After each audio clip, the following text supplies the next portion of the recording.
títọ́, àsìkò títọ́, àsìkò títọ́, àsìkò títọ́, àsìkò títọ́ sẹ́, àsìkò títọ́, Yorùbá nation ẹ̀jí kiri, àsìkò títọ́, Yorùbá nation ẹ̀jí kiri, àsìkò títọ́, àsìkò títọ́ láti máa lọlé wa, àsìkò títọ́, ọmọ Yorùbá o, àsìkò títọ́, láti dá dúró, àsìkò títọ́, Yorùbá nation afẹ́ máa lọ, àsìkò títọ́, gbà wá lọ́wọ́ òkú ẹrú, àsìkò títọ́, Ọlọ́run abẹ́ o, àsìkò títọ́, ọ̀rọ̀ Yorùbá nation yìí dánwò, àsìkò títọ́, àsìkò títọ́, àsìkò títọ́, Nàìjíríà ti tó pín, àsìkò títọ́, Yorùbá nation àti fẹ́ máa lọ, àsìkò títọ́, ọmọ Yorùbá fẹ́ máa lọ, àsìkò títọ́,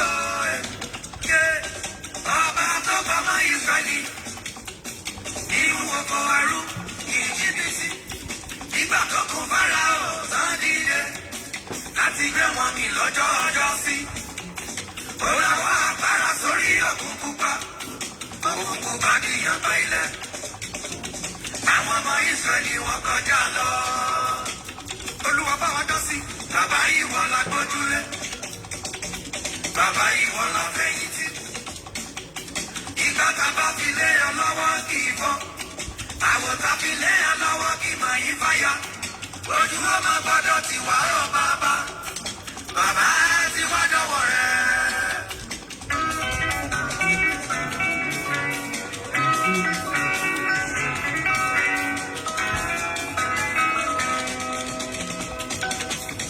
Bóyá bàbá tètè dáhùn sí ọ̀rọ̀ Yorùbá nation, bàbá mi dáhùn sí ọ̀rọ̀ Yorùbá nation, tètè dáhùn sí ọ̀rọ̀ Yorùbá nation, Yorùbá nation yìí dọ̀wọ́ rẹ̀, ọ̀rọ̀ Yorùbá nation, Ọlọ́run bàbá o, ọ̀rọ̀ Yorùbá nation, bàbá tètè dáhùn sí ọ̀rọ̀ Yorùbá nation, bàbá ò fẹ́ dá dúró, ọ̀rọ̀ Yorùbá nation, àfẹ́fọ́ lọ́wọ́ òkú ẹrú, ọ̀rọ̀ Yorùbá nation, òkú ẹrú ọwọ́ Nàìjíríà yìí, ọ̀rọ̀ Yorùbá nation, sáwọn lórí wọn ta wá sí ọ̀rọ̀ Yorùbá nation, bàbá lọ́wọ́ Fúlàní o, ọ̀rọ̀ Yorùbá nation, tètè bá wa lọ́wọ́ wọn, ọ̀rọ̀ Yorùbá nation, Fúlàní ló bá yọ kí ẹni pẹ̀rọ, ọ̀rọ̀ Yorùbá nation, àwọn Fúlàní àjínigbé, ọ̀rọ̀ Yorùbá nation, àbí ìjọba mi pàṣẹ sí, ọ̀rọ̀ Yorùbá nation, bàbá tètè dáhùn sí, ọ̀rọ̀ Yorùbá nation. Ọ̀rọ̀ Nàìjíríà yìí dọwọ́ rẹ̀. Bàbá bá wa fòpin sí torí Yorùbá ti tọ́ lọ abẹ́ dádúró. Bàbá lókè ìwọ̀n lábẹ́ jọ̀wọ́jọ̀wọ́ agbára sórí Yorùbá nation. Ó ti sọ nínú ìwé mímọ́. Let my people go. Bàbá jọ mọ́jàkọ́ta yọ wá. Torí àyànká bẹ́ẹ̀ nílẹ̀ Yorùbá. Bàbá jọ̀wọ́ bá mi lójú ká máa ń ṣe ni. Àwọn tó bá tẹ̀lé yà wá, àwọn tó bá tẹ̀lé yà Yorùbá, tó bá tẹ̀lé yà Yorùbá nation. Bàbá jọ̀wọ́ bá mi lójú tọwọ́, ọ̀gá tó ní Yorùbá nation ní dúró. Wọ́n láwọn bọ̀ tún rúlò. Tọ́ba náà wọ́n ní born to rule, we will tell them that we are also born to survive. Mo kí gbogbo wa pé ẹ káàbọ̀ sórí ètò, and a very good afternoon and welcome to our Sunday broadcast, and I say welcome wherever you're joining us from different part of the globe. It is exactly 11 days that Chief Sunday Igboho house was attacked. It was an assassination attempt on his life. And today, for record purpose, is Sunday, July 2021. The time is exactly 13:45 p.m. That's approximately 1:45.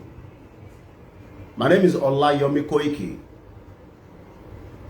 And this afternoon, we'll be clearing some few air on so many things that we've been following in the last 72 couple of days.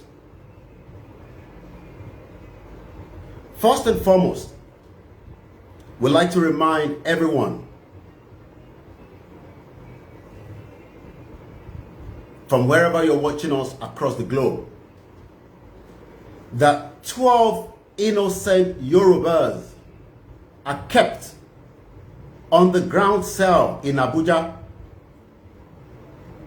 without any opportunity for the legal representative to see them. I repeat that again. 12 innocent Yorubas are kept somewhere in Abuja, right on the ground cells of the DSS.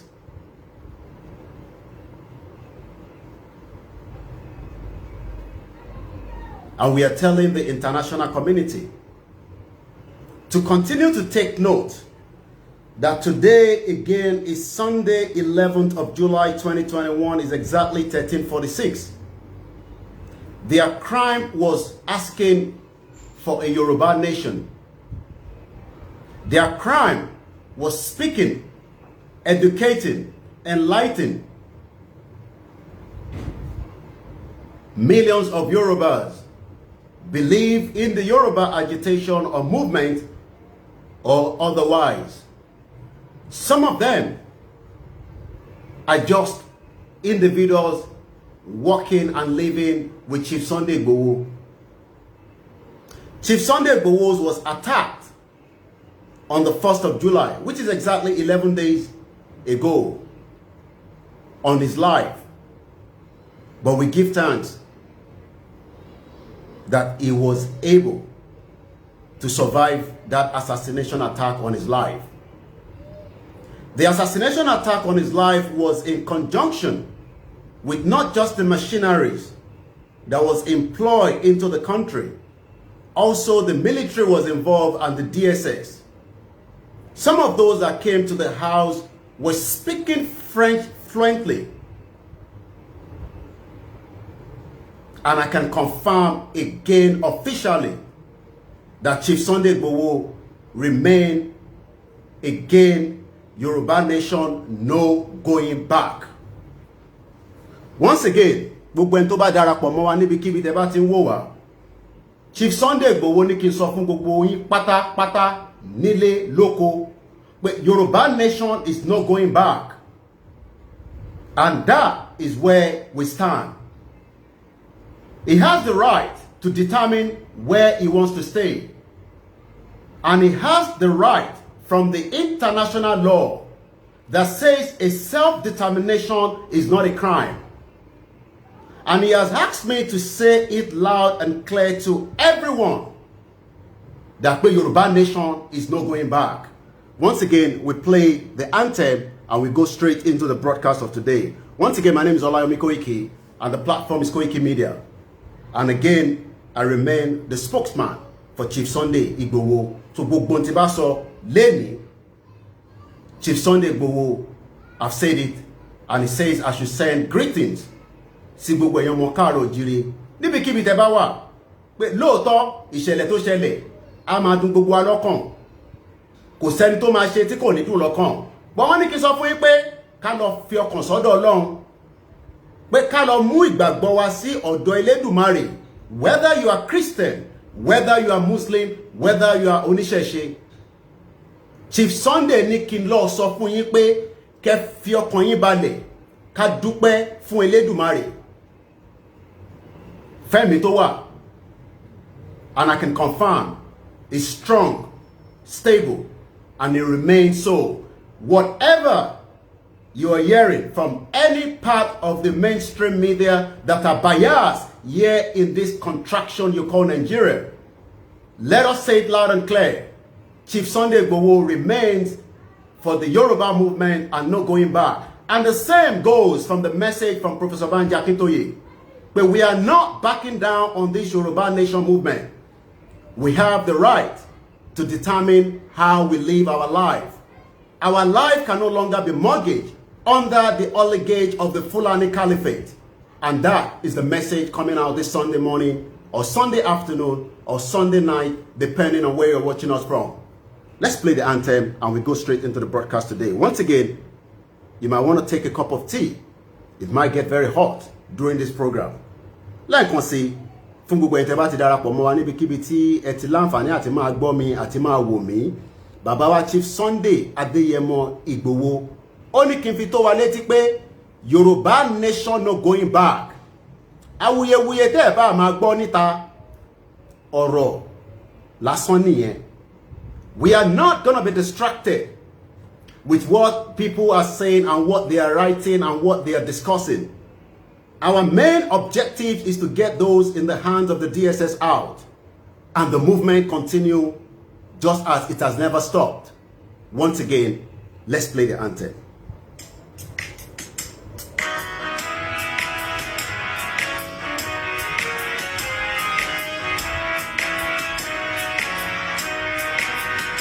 Iṣẹ́ wa fúnlẹ̀ wa, orílẹ̀-èdè wa, ká gbéga, ká gbéga, ká gbéga fàlẹ́rí. Ìgbàgbọ́ wa ni pé bá ti bẹ̀rù làbọ̀ mọ́. Ká ṣiṣẹ́, ká ṣiṣẹ́, ká ṣiṣẹ́, ká dọ̀la. Ìṣọ̀kan àti òmìnira ni ẹ jẹ́ ká máa lépa. Tẹ̀síwájú fọ̀pọ̀ ire àtòhun tó dára. Ọmọ Oòduà dìde, bọ́ sípò ẹ̀tọ́ rẹ. Ìwọ ni ìmọ́lẹ̀ ògo adúláwọ̀. Lẹ́ẹ̀kan sí mo kí gbogbo yín níbikíbi tí ẹ ti láǹfààní àti máa gbọ́ wa tí ẹ ti ń wò mí. Akíní ọmọdé, akíní arúgbó, akíní alàgbà. Akí gbogbo ẹ̀yin bishop, akí gbogbo ẹ̀yin Catholic, akí gbogbo ẹ̀yin Celestial, akí gbogbo ẹ̀yin Redeem, ẹ̀yin Pentecost. Akí gbogbo Mùsùlùmí tó ń bẹ lórílẹ̀-èdè Yorùbá àti tó wà níta. Akí gbogbo ẹ̀yin oníṣẹ̀ṣe wa, akí babaláwo, akí onífá. A fi tìfẹ́tìfẹ́ a fi kí yín pé ẹ káàbọ̀ sórí ètò.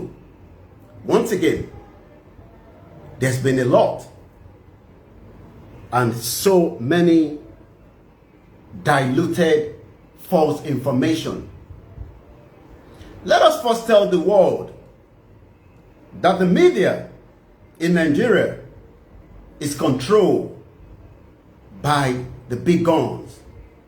And they will write all kinds of things so that they can bring you and myself asking for Yoruba nation. They've used the word secessionist continuously for their own selfish interest. It is not secessionist. There's two difference between a secessionist and likewise self-determination. Self-determination, that I'm going to be explaining what it means again this afternoon, is allowed and it's not a crime. We are not Boko Haram and we are not bandits. And we have never kidnapped any children, and neither have we kidnapped any kings. I'm sure you're following the development in Kaduna, where one of their emirs have been kidnapped at the early hours of this morning, and not just him alone. 12 other innocent people were taken away with him as well. And that is what the government should be more concerned. But the government is more concerned to assassinate Chief Sunday Igboho and declare him as a wanted man, when we have Boko Haram terrorizing every part of Nigeria, and yet the government refused to put on the label of terrorist with Fulani. I will explain to you that when you talk about the Fulanis, you are talking about the fourth most dangerous terrorist in the world. Boko Haram is number one.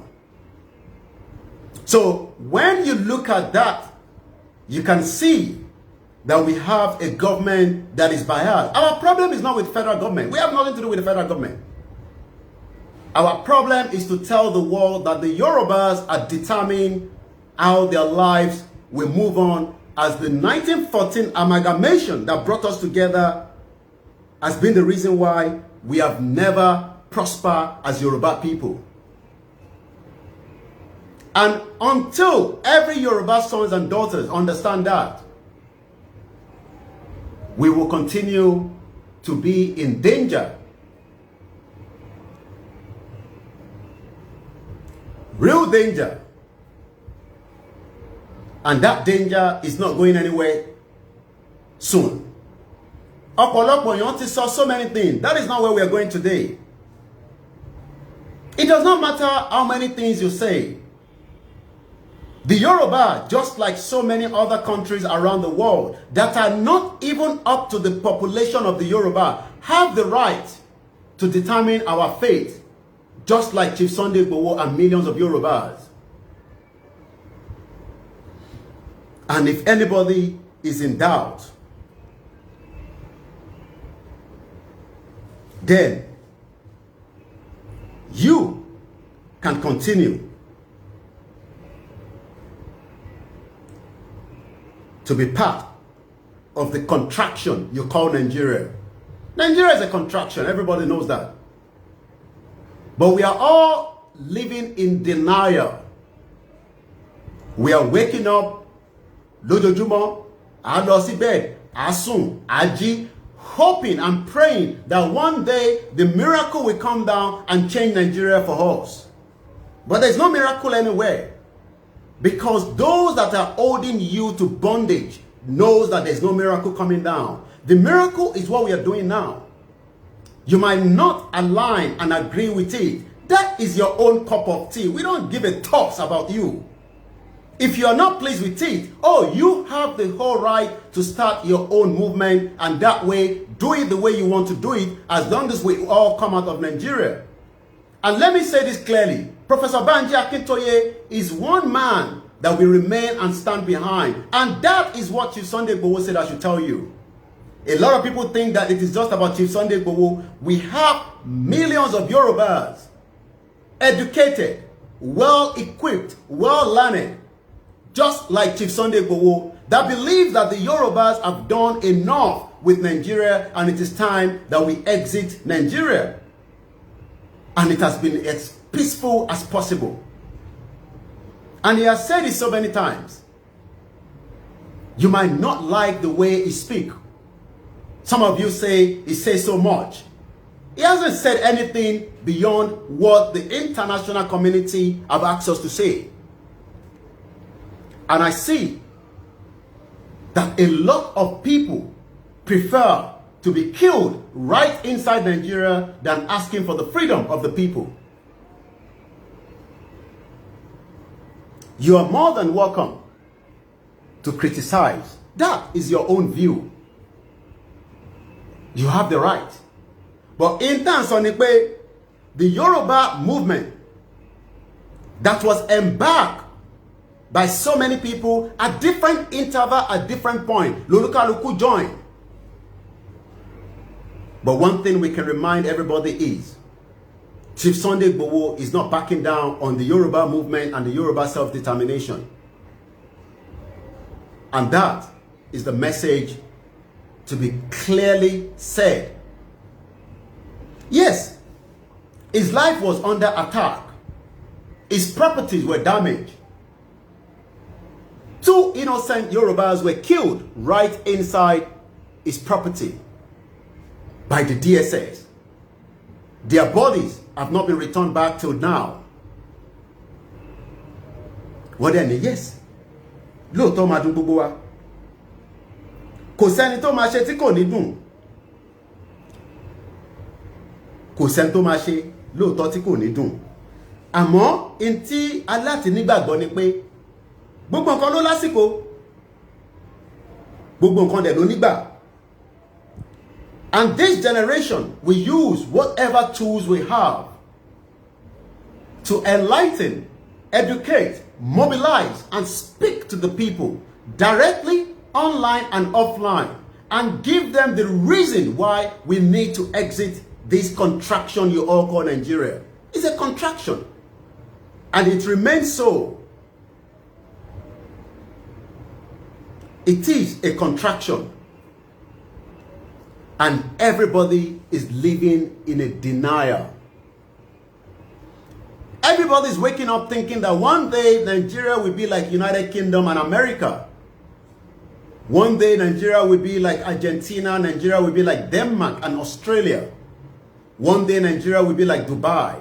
But what you do not understand is, it can never be, because we are three different people matched together for the selfish interest of United Kingdom, known as Great Britain, in 1914. Purposely, for economical reason alone. That was why we were merged together.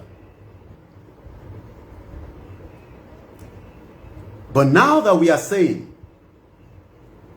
that this country is not working, this country is not working, and his life become a target.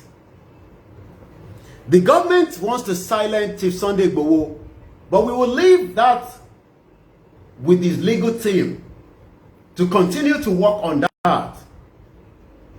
His legal team are doing their best to make sure that not just only Chief Sunday Igboho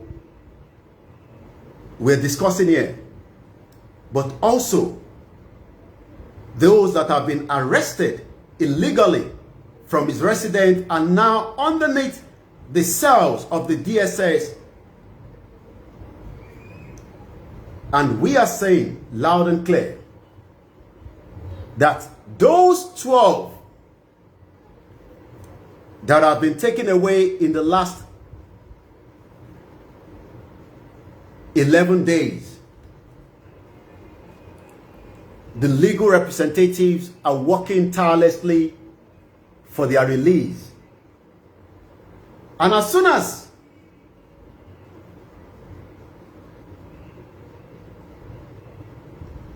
again, the legal representatives are working tirelessly for their release, the government wants to shut every one of us down and hoping that doing so will stop the Yoruba self-determination movement in their mind. Thinking that táwọn bá kúkú ti pa Chief Sunday Igboho, gbogbo àwọn ọmọ Yorùbá tó kù, olúkálùkù wọn lọ mú ẹjọ́, wá lọ jókòó síbì kan. But ẹni tí Ọlọ́run ò bá mú, ọmọ èdè ènìyàn kankan ò lè mú. I understand. We understand your feelings. That people are angry, people are upset, people are criticizing. But what you cannot understand is the spirit of Oduduwa, the spirit in us cannot be bring down. Lóòótọ́, àwọn èèyàn wa tó wà lọ́wọ́ DSS, we continue to feel their pains on a daily basis. Because they must have gone through a lot by not allowing us to get access to them. We will be having a lot of information to give everybody. But kò sí bó ṣe lè dá wọn dúró títí. Ọlọ́run tó láyé tó lọ́run will intervene. I understand. So many Yorubas believe in their head that Chief Sunday Igboho is being pushed into what has happened, and then he deserves whatever has happened to him. You can see the myopic thinking of the Yorubas. So you are more better off to be dealt with, just as yesterday, somewhere in Oyo State, the youth leader was gunned down by Fulanis. Nítorí pé kò tí dọ́lọ́ family tiẹ̀, Because you live outside the country or you are comfortable somewhere in this contraction. In your skull head, you know how to speak better. Ẹ mọ̀rọ̀ sọ. But ẹ ti gbàgbé pé tí kò bá ń ṣe Britain tó join wa papọ̀ pẹ̀lú àwọn ẹ̀yà tó kù, we will not even have any reason, kájọ máa tutọ́ síra wa lára. We would have been living a better life today. But the reason why those of you that are also criticizing Chief Sunday Igboho today, but you are not in the country, majority of you live outside the country and you know what it means for freedom. You all know what it means when it talks about his people. It kept on saying his people are being subject to inhumane abuse by the system that should have served them but refused to do so. But rather, majority of you prefer that our people should be subjected to that inhumane life and continue to beg, just like every blessed day. Like I received one today, school, Yoruba, because there's no support system for them to continue their education, whether from the primary to the secondary to the university. But you all understand that this is what we are asking to get out of the system. I've seen your governors saying that they want a rotational presidency, but the North have told them point blank that is in their own skull head. That if you're thinking that we will bring the presidency to the South in 2023, you better start thinking otherwise. These are the governors, and they're meant to be the chief security of each of your state that cannot protect you and your loved ones, whether you are in the country or outside the country. Even with all the billions of dollars and naira allocated to them, they can still not fix the problem. Because the problem is becoming wobbly to their face on a daily basis. Some of the governors are bold enough to say it the way it is, just like the governor of Benue State, Governor Otom. He has said it point blank that this government refused to criminalize the Mayati Hala and the Fulanis that are creating havoc, not just in Benue, but across the length and breadth of this country. But some of your governors does not have the balls to say the same thing. They are more concerned about their immediate need until everything will fall on their head. If you are thinking you want rotational presidency in 2023, you better think otherwise, because you're not going to get that. And I'm sure some of them now will understand that we have said it continuously, that the Fulanis are not ready to give power to you. The Fulanis knows the game more than the Yorubas. I've heard people say the representative of the United Nations Deputy General or Deputy Secretary would be a problem for the Yorubas. Do you think so? It's just a matter of time whether that will occur or that will not. We've seen a royal father saying, and I've read that piece of column, and Babawa Chief Sunday Nikin Sofun, he has not at any point spoken to anyone to speak on his behalf to the federal government. Let us see, pass the message back to the royal father that I, Olayomi Koiki, say, Chief Sunday Igboho said he has not at any point spoken to him.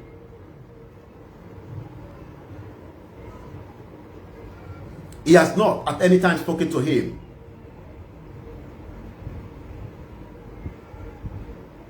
And he must not deceive himself as someone representing him.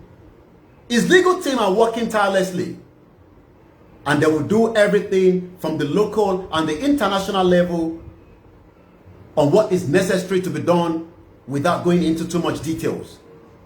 But one thing tí mo ní láti sọ fún gbogbo wa ni pé, if anyone is thinking based on what has happened, Chief ní kí n sọ fún yín pé irú ò lè má wáyé. Kí ni mo sọ? Irú ẹ̀ kò lè má wáyé. Nígbà tó dẹ̀ ti wáyé yẹn, there will also have to be a solution to it as well. What is the solution? I'm sure a lot of you would like to know. What could be the solution? Once again, a very good afternoon and welcome from wherever you're joining us on this particular Sunday, the 11th day of July. The time is now 11 minutes past 2.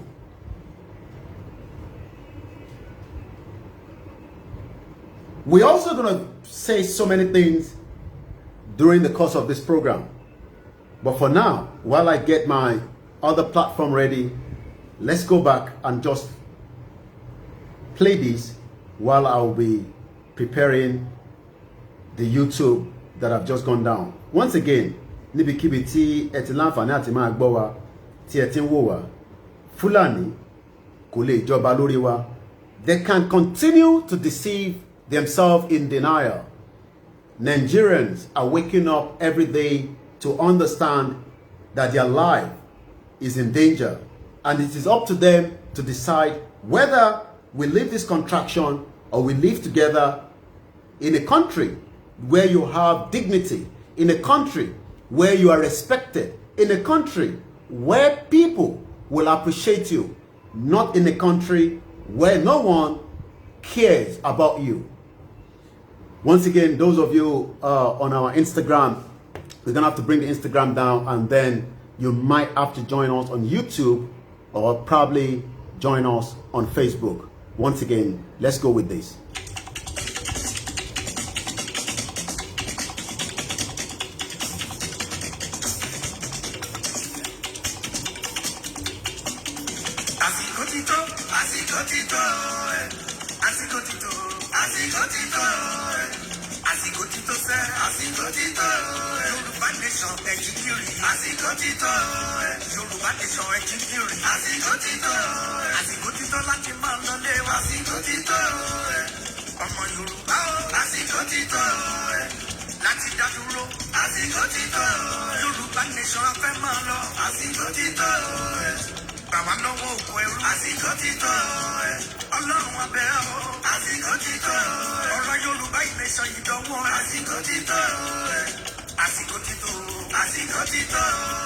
Nigeria ti tó pín, àsìkò ti tó, Yorùbá nation ti fẹ́ máa lọ, àsìkò ti tó, ọmọ Yorùbá fẹ́ máa lọ, àsìkò ti tó, bàbá tó bá máa Ísírẹ́lì, nínú oko ẹrú, Íjíbítì, nígbà tó kò fara ọ̀tán dìde, láti gbé wọn mì lọ́jọ́ ọjọ́ sí, ó láwọn agbára sórí òkùnkùn pa, òkùnkùn pa ní yàgbọ́ ilẹ̀. Àwọn ọmọ Ísírẹ́lì wọ́n kọjá lọ. Olúwa bá wa dá sí. Bàbá ìwọ la gbójúlé. Bàbá ìwọ la fẹ̀yìntì. Ìgbà tàbá mi lé ọlọ́wọ́ kì í bọ́. Àgùntàn mi lé ọlọ́wọ́ kì í máa yín fàyà. Olúwa má gbọ́dọ̀ tí wá rọ bàbá. Bàbá ti wá dọ̀wọ́ rẹ̀.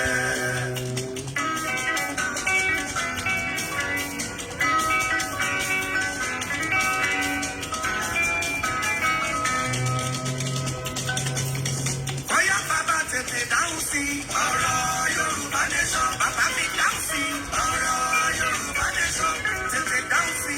Ọ̀rọ̀ Yorùbá nation, Yorùbá nation yìí dọwọ́ rẹ̀. Ọ̀rọ̀ Yorùbá nation, ọlọ́run bàbá o. Ọ̀rọ̀ Yorùbá nation, bàbá tètè dáhùn sí. Ọ̀rọ̀ Yorùbá nation, bàbá ń fẹ́ dá dúró. Ọ̀rọ̀ Yorùbá nation, àfẹ́fọ́lọ́wọ́ kò ẹrú. Ọ̀rọ̀ Yorùbá nation, kò ẹrú ọ̀wọ̀ Nàìjíríà yìí. Ọ̀rọ̀ Yorùbá nation, sọ́mọ lórí wọn tà wá sí. Bàbá lọ́wọ́ Fúlàní o. Ọ̀rọ̀ Yorùbá nation, tètè bàbá lọ́wọ́ wọn. Ọ̀rọ̀ Yorùbá nation, Fúlàní tó báyọ̀ bí ẹni pẹ̀rọ. Ọ̀rọ̀ Yorùbá nation, àwọn Fúlàní àjíkúgbé. Ọ̀rọ̀ Yorùbá nation, àmì ìjọba mi pàṣẹ sí. Ọ̀rọ̀ Yorùbá nation, bàbá tètè dáhùn sí. Ọ̀rọ̀ ọ̀rọ̀ Nàìjíríà yìí. Lẹ́ẹ̀kan sí adúpẹ́ lọ́wọ́ gbogbo ẹ̀yin tí ẹ ti darapọ̀ mọ́ wa níbi tí ẹ ti láǹfààní àti máa gbọ́ wa tí ẹ ti ń wò wá. 11 days ago, it was chaos. It was headache. A lot of people were scared. A lot of people were worried. But Chief ní kí n sọ fún yín pé irú ò lè má wáyé. Àti ilé tó bàjẹ́, àti mọ́tò tí wọ́n bàjẹ́, wọ́n ní kí n fi tó gbogbo ọmọ káàárọ̀ oòjíire létí pé irú ẹ̀ṣẹ̀ kò lè má wáyé. And that is not going to make him to back down from the Yoruba movement. Once again, we have a leader just like Chief Sunday Igboho, and that's Professor Banji Akintoye. He remained as focused and working tirelessly for the actualization of the Yoruba nation. Some say Yoruba Republic. Some call it Oduduwa Republic. But one thing we can say is, people that have said so many things might not understand the difference between self-determination. Let me explain the meaning. Self-determination, the process by which a group of people, usually processing a certain degree of national consciousness from their own state and choose their own government. So, some people do not like the way we are saying it. That is your own cup of tea. It does not matter. Oh yes, everybody has their own view and opinion. I have said this since last year. If you think that you will get out of Nigeria with one block, you all have to sit down and think. So TF, I like to be Koiki media, so get the hell out of it and do what you have to do. Oh, Koiki launch this, Koiki launch that. I don't give a monkey. Let me say this again. I don't give a monkey. Because at the end of the day, this is a country that created a problem. I never created Nigerian problem. So if you're thinking that Koiki, have you asked Great Britain why we were marched together and created all the problems that we are all going through? In JTB, Great Britain. Now, why have they created the problem in the first place? We told you I think the last broadcast I did, the mistake of 1914. Yeah, mistake, you're not watching anything. But rather than all work and do your own bit, and then we kill this big elephant. I have told you, Nigeria is a big elephant. You might not be pleased with the way Koiki Media is doing its own. I don't care. You do yours. If you know the legal part of it, do yours. I'm doing mine from the point of the media. And like I said, I also have those in the front that I look up to. When I look up to Professor Banji Akintoye, I look up to Chief Sunday Igboho, and I look up to so many different organizations and individuals that are working tirelessly. And we are also playing our role. But some of you, hypocrites, sit down and think that those words will hit us. That is not going to have any impact. Chief Sunday Igboho remain for the Yoruba nation movement.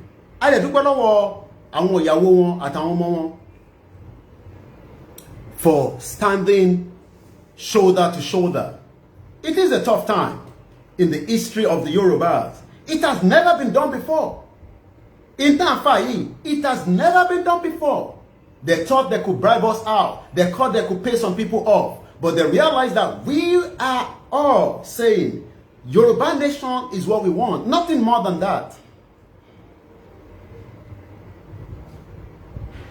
They sit down with fake accounts. And they point fingers. But they can't do anything to solve the problem of their people. Only yesterday, a youth leader was gunned down, multiple shots in Oyo State. Is gone. But okay, family here. It's not your members of the family. So who cares? We are more concerned about our immediate family, more concerned about the next neighbor, but we are not concerned about our origin that is about to go into extinction. If we leave it like this for another couple of years, you would all understand that one day you will all have no land anymore. But since we don't want to allow that to happen, a lot of us will do different things. Some of us will be bold enough to confront whatever the obstacles are. And that is what Chief Sunday Igboho, some people say he has lost his life. He has not lost his life. Because Ibitan law, we are not far away from it. And that's until only is offering here. Ibitan law, yeah. Until the buy. Some people think that Nigeria is too big to be divided or disintegrated. The same thing some of you must have said when USSR decided, it was time for them to break up the country to pieces. Some of those countries that came out of USSR, they are not even up to 10 million. And if any royal father thinks they can negotiate on behalf of Chief Sunday Igboho, you are wasting your time. Completely wasting your time. Because Chief Sunday Igboho is not backing down. Yeah, we're having a terrible network today. You have to bear with us. The network is extremely bad. Especially those of you on YouTube.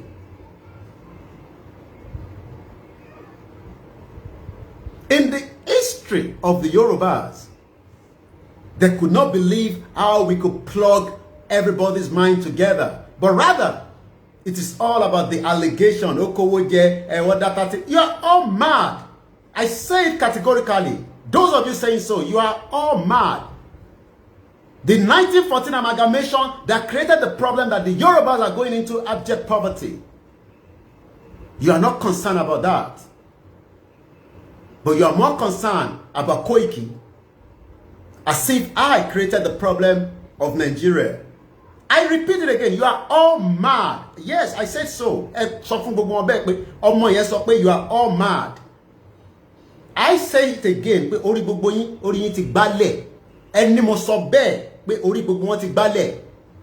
We are talking about our lives that have been mortgaged by the individuals and some countries that we are trying to make sure we bring back. You think it's about the Fulani in the forest. We are talking about international community that are sucking the blood out of every one of us outside the country. We are the one running their affairs of their country, but we cannot run the affairs of your local government here in this contraction you call Nigeria. Some of you have made the attempt, whether in a good manner or good intention, I want to say. Some of you had also the bad intention to join the politics and make millions of naira and put Yoruba people in abject poverty. But some of you had the better views and options, but you were not given that opportunity because they knew that you are not going to be part of the system that will work. The politicians are bloodsuckers. They can see the problem on a daily basis. They can walk onto the street of Lagos, in Oyo State, in Abeokuta, in every part of Yoruba land, but they concern less about the people. But Koiki ni problem gbogbo. Koiki sha ni problem gbogbo. Koiki ni problem gbogbo. Koiki sha ni problem gbogbo. The 1914 amalgamation is no longer your problem. The corruption in the system is no longer the problem. Oh, ko wa sha account fún gbogbo to ko fún. That's all. They are more concerned. Gbogbo owó tó wà lọ́wọ́ ẹ̀, gbogbo owó tó kó jẹ, ilé tó ti ń kọ́. Bí yan bá tẹ̀ máa kọ́lé, yan kọ́lé nínú contraction that is going on right now in this shit hole country.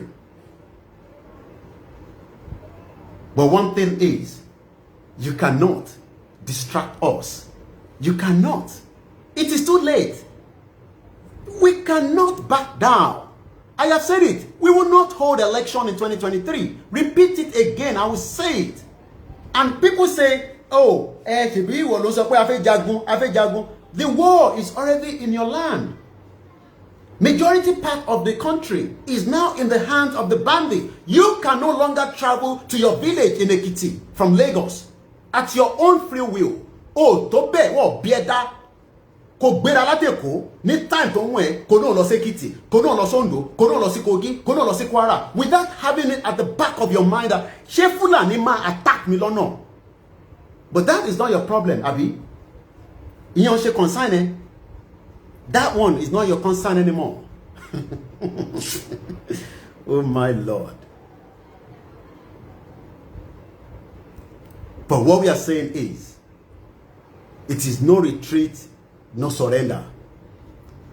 The governors have already been told to their face by the caliphate. The North have told them point blank that you all must be sinking something in your skull head. We can't be presidency for you. How will you get the presidency? Is that not what we are saying? That the politicians should retract from the contraction. Countries are not even up to Lagos and they are living it. And if anybody is saying that Nigeria cannot break, let me tell you, USSR in 1991, December 26, was disintegrated to so many countries. And those countries, some 2 decades, Omotoba been in 1991, the USSR, to fall in Silumi out of those countries. They have better opportunity. They have better life than you in a big full country you call Nigeria that cannot manage its resources to survive you as a citizen. Rather, we are all running out as a migrant to go to somebody else's country and work our butt to keep their economies to survive. And when you now decide it is time to come back home, after you have worked hard, after you have survived it in those countries, some of us have survived it not because we are perfect. Being about Benny Loyibo, it doesn't matter what part of the country you're living. It does not matter whether you're living in Great Britain. Anywhere you're living, even as close as living in Ghana, as close as living in Sierra Leone, somebody was telling me, Congo. Do you see that the Yorubas can no longer live within the Yoruba land? They are now living in Congo. But yet, after all those lives you have lived outside the country, it is very terrible on YouTube. You might want to join on Facebook. We're having a very technical problem on the YouTube today. But rather than live peacefully after you have done so much. Koiki ni problem, Koiki ni problem. Because they know there's no home to come to. And those that wants to come home, oh yes, people have their views and their opinion. There's no doubt about that. But what we are saying is, the movement that has started cannot back down. And it cannot. You might not like the... I have said it since last year. And I've been saying it since the beginning of this movement. That we are going to have to fight our way out. It doesn't matter how you look at the fight. Whether it's a spiritual fight, whether it's a physical fight, whether it's a fight from the legal perspective, the diplomacy fight. But we must have to fight. We are not going to sit down and just assume that, oh, they will just give us Yoruba nation. It's part of the fight we are doing now. Part of the fight is what we are going through. Exactly 2:30 p.m. Let me repeat again. For those of you that do not understand self-determination. Self-determination, the process by which a group of people, Awa Eya Yoruba, usually processing a certain degree of national consciousness and wake minding up. Pé kájí níbi tá ti sùn sí, kó tó di pé gbogbo wa máa di màlúù, kó tó di pé gbogbo wa máa di a máa jí lójoojúmọ́, kó tó di pé máa jí wa gbé, kó tó di pé máa pa wá, kó tó di pé economic tó wà ní Nàìjíríà kò lè ṣiṣẹ́ fún ẹ. It does not matter how brilliant you are. Come out from your first class degree, you are still a second or third class slave in this country. I laugh at some of you, oh, university graduate. Kinikan, first class, second class. And then so what? What can you make out of it? You are also looking for opportunity to jet out of the country because there's no hope for you. If there was a hope for you as a first class degree holder in your country, you should not even be thinking of going to do any master's or PhD in another man's country. You should be thinking of doing it here, but you are looking for scholarship in Canada. Especially America. And by the time you get there, you realize that, wow, so this is the kind of life that we're talking about. But Koiki is the problem. You think Chief Sunday Igboho does not have his own mind to decide things on his own.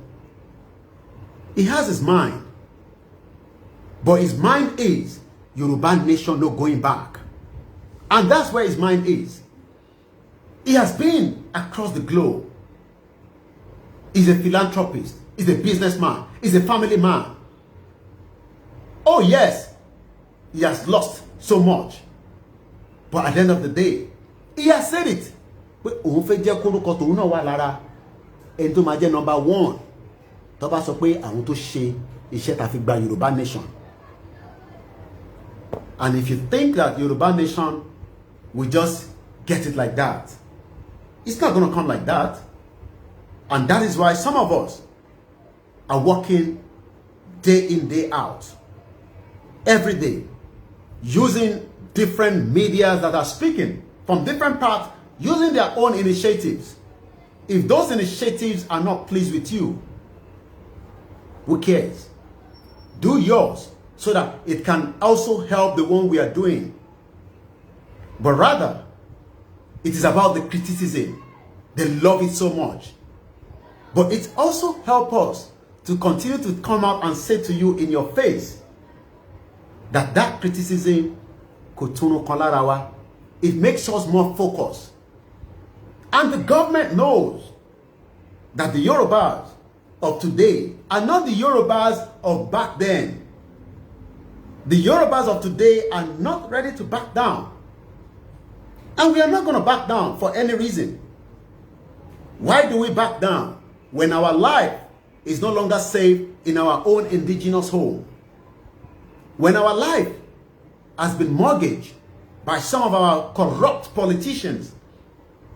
When our lives have been used to play Ludo, and we are saying that that is not going to be tolerated anymore. And that is why we are saying what we are saying every day. That is the reason why we are saying that we have had enough. Go and sign the petition. It's another tools for war. The network is extremely bad. You might want to join the Facebook, or I couldn't get through to the Instagram as well. So we're only more stable on Facebook, but I'm not sure. I'm just reading the comment now. So I'm not sure how the situation is on Facebook. But again, bear with us. We will manage whatever we have. So a lot of people continue to say,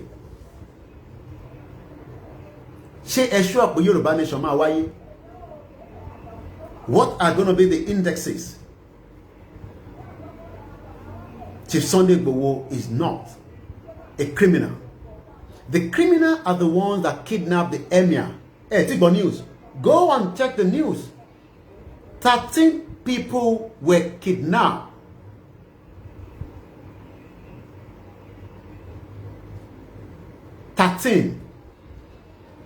If you are not comfortable with the way we are doing it, start yours as well and let us meet at the top. We have so many people that are not even coming online, and they are working day in, day out to make sure that the Yoruba nation becomes a reality. So it's not just about us. It's about millions of us that are working day in, day out.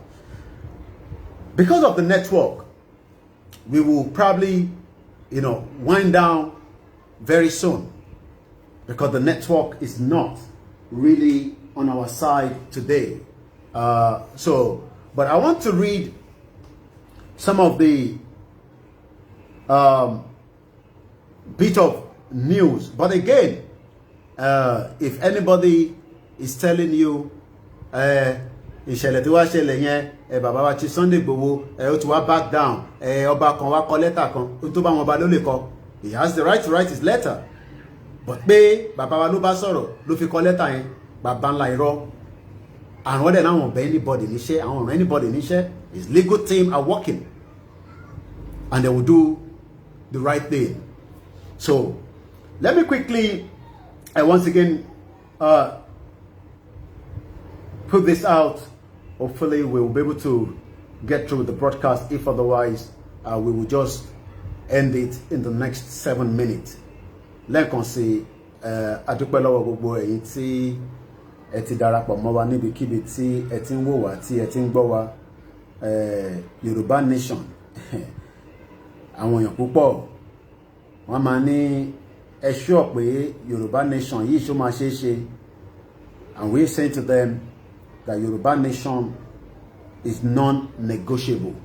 We are not negotiating the Yoruba Nation with any politicians, with any corrupt, individuals that think that, now that the Yoruba Nation, okay, let's say I'm switching over to a different network. Hopefully that will stable the situation on YouTube. Yes, so many enemies. Their prayer every day is one day, Chief will wake up and he will just stop Yoruba Nation. So that you can be pleased with the way the Yorubas are living at home and outside. Tílu tí ẹ bá dá, ìwà jókòó síta. Tílu tí ẹ bá sọ̀wọ̀n, ìwà jókòó síta, wàá máa spill rubbish jáde lẹ́nu. Tílu tí yín bá dá, ṣé ta ló yẹ kẹ́yìn wá kẹ́tí máa ṣòwò, kẹ́tí máa ṣe business, kẹ́tí máa lọ síbi iṣẹ́, kẹ́tí máa lọ faṣẹ́. Tílu tí yín bá dá. We are helping the economy of those countries that we are living. And like I said, you probably must have seen the news. Bandit adopt Emir and 12 other family members in Kaduna. The Emir of Kajuru, which is about 30 minutes drive from Kaduna. And you can see that short man devil El Rufai. I watched an interview when I was watching my Egun General this morning. And you could see it was quick when it comes to the question on Nnamdi Kanu, but it was keeping mute when it comes to the bandits that are kidnapping innocent children. Children, we're talking here. Children are being kidnapped. I think the network might be stable now on YouTube. I haven't changed the network. And I guess the Facebook is still stable. Also, adúpẹ́ lọ́wọ́ àwọn ọba wa tí wọ́n fi ohùn sílẹ̀. That is what I'm trying to bring out. I'm hoping I will get that link out and then we can. Yes, it's better now. Yes, I've changed the network. I guess as much shit or country. A country that you don't have a better life. But your better life, yes, please, we went to buy to sign petition. About a lot sign petition here and then make sure that is also how many Americans or UK citizens are in Nigeria seeking job. They're probably expatriate. And if you don't know the meaning of expatriate, they are being paid in dollars and pounds.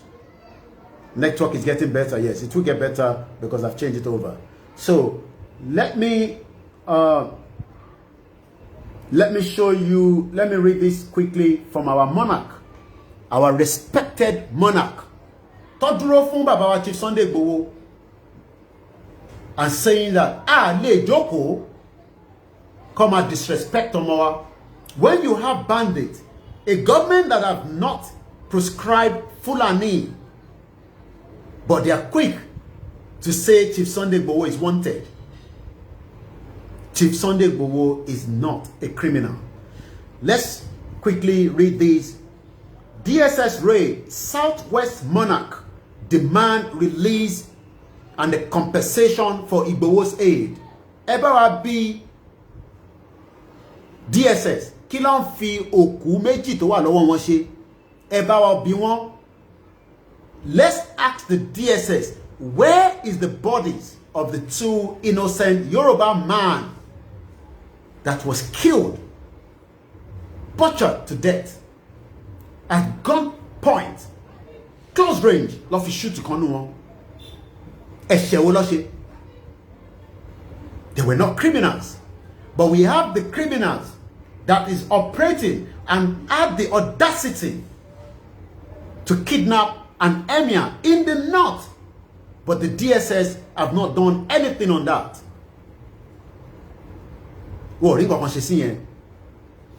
But they came to assassinate Chief Sunday Igboho, but Ọlọ́run fún wọn ṣe.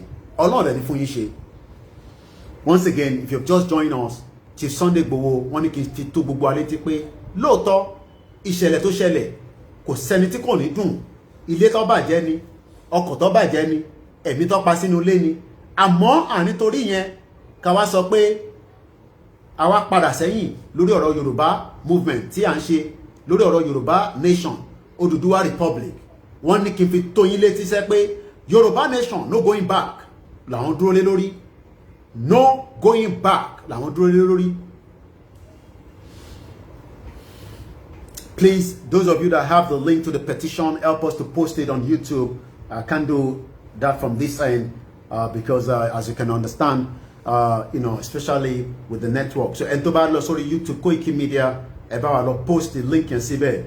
One keloma sign it. I was in the conference with the Ninas yesterday. You can go on their, I think they have a YouTube and watch it again. It was quite interesting. There's a lot of pressure as well. And then people kept saying again and again, I laugh, when I appreciate those of you that always call my attention, especially when people are talking about Koiki Media. I do appreciate it, but to be honest, I care less about all those nonsense talk. To me, it's nonsense talk. And to ba ní àyà bí tèmi náà kó má bọ̀ nílé. Wọ́n ní láti jókòó síbi kankan máa pariwo bí wọ́n máa gbó bí ajá. Wọ́n gbó bí ajá ni ẹ sọ pé mo sọ bẹ́ẹ̀ pé wọ́n gbó bí ajá. Ẹni tó bá mọ̀ pé ọmọ kọ lòun lọ́bìnrin lọ́kùnrin ẹ ní láti sọ̀rọ̀ Koiki. Ẹ máa bọ̀ nílé ṣebí lélè mi wà báyìí. Ẹ máa bọ̀ nílé. Ẹ lè jókòó sí ibi kan kẹ́ máa pariwo kẹ́ máa gbó bí ajá. Ẹ máa bọ̀ nílé ṣebí Yorùbá lẹ́yìn náà. Ẹ máa bọ̀ nílé náà. Bí Fúlàní ò ní gbé ẹ lọ. Bí àwọn ní kidnap ẹ. Stupid people. Wọ́n náà wà la create a problem.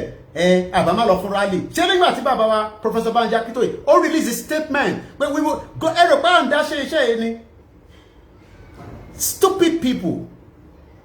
Ẹ gbé fídíò ẹ lọ bá wọn pé tí mo sọ ni pé they are stupid. Orin ti sán. Orin ṣe rí bí bàbá mi ṣe máa ń ṣe. Orin ó ti sán. Ẹ ti forí gbá ògiri. Ẹ ti ṣe kí ni ẹ ti forí gbá ògiri. À ń sọ pé wọ́n pọ̀ ọmọ Yorùbá nílé. Wọ́n ṣe wá bí ọṣẹ́. Wọ́n dì pẹ̀lú wa. Wọ́n dì pẹ̀lú wa lókè òkun. Òyìnbó ń ṣe tiẹ̀ bí ọṣẹ́. Àìmọye àwọn tó wà nílùú òyìnbó nísìn. Títí dé Kútọ́nù, títí dé Egypt, Ghana, Côte d'Ivoire, South Africa. Wọ́n fẹ́ gba ìwé ìlú yẹn láti nífọ̀kànbalẹ̀. Nífọ̀kànbalẹ̀ lórí ilẹ̀ bàbá wa. Ìyẹn ẹ̀sọ́ yẹn. Ẹ̀rí yẹn sọ. Ẹ wá ń point finger sí bàbá. Let me say this. Bí àkọ́kọ́ bá sá fún Chief Sunday Igboho, I will stay with him. Àjọ wà nú eléyìí ni. Àjọ máa parí ẹ̀. Ẹni mo sọ bẹ́ẹ̀, Koiki ló sọ bẹ́ẹ̀.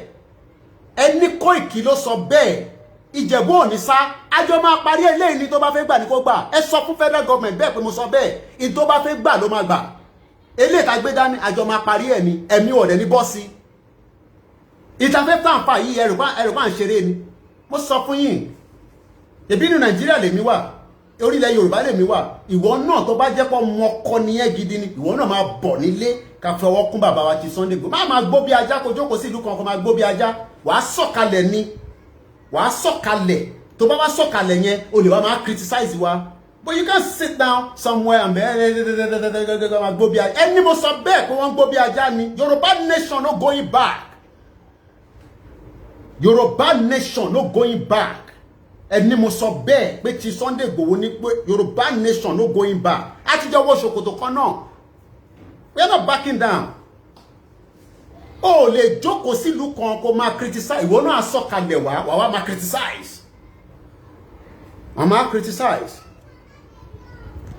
Lẹ́ẹ̀kan sí àdúpẹ́ lọ́wọ́ gbogbo ẹ̀yin tí ẹ ti darapọ̀ mọ́ wa. let's quickly read the write-up. And thank you very much to my back-end team and all Koiki media team that are working tirelessly day and night. Àwọn ọmọ lọ́mọ ó jáde lóru níjọ́ tó lọ attack Chief Sunday Igboho. Gbogbo ilẹ̀ wo video yẹn now after ti Lady K to push message yẹn jáde. Ọpẹ́lọpẹ́ tí Lady K to push message yẹn jáde ni. We would not have known anything because they came and locked the communication line on that day. Àwọn olórí burúkú ẹ̀rí bandit lọ trace ẹ̀rí Boko Haram lọ lé mú. Wọ́n fi fóònù pé àwọn èèyàn wọ́n gba ransom.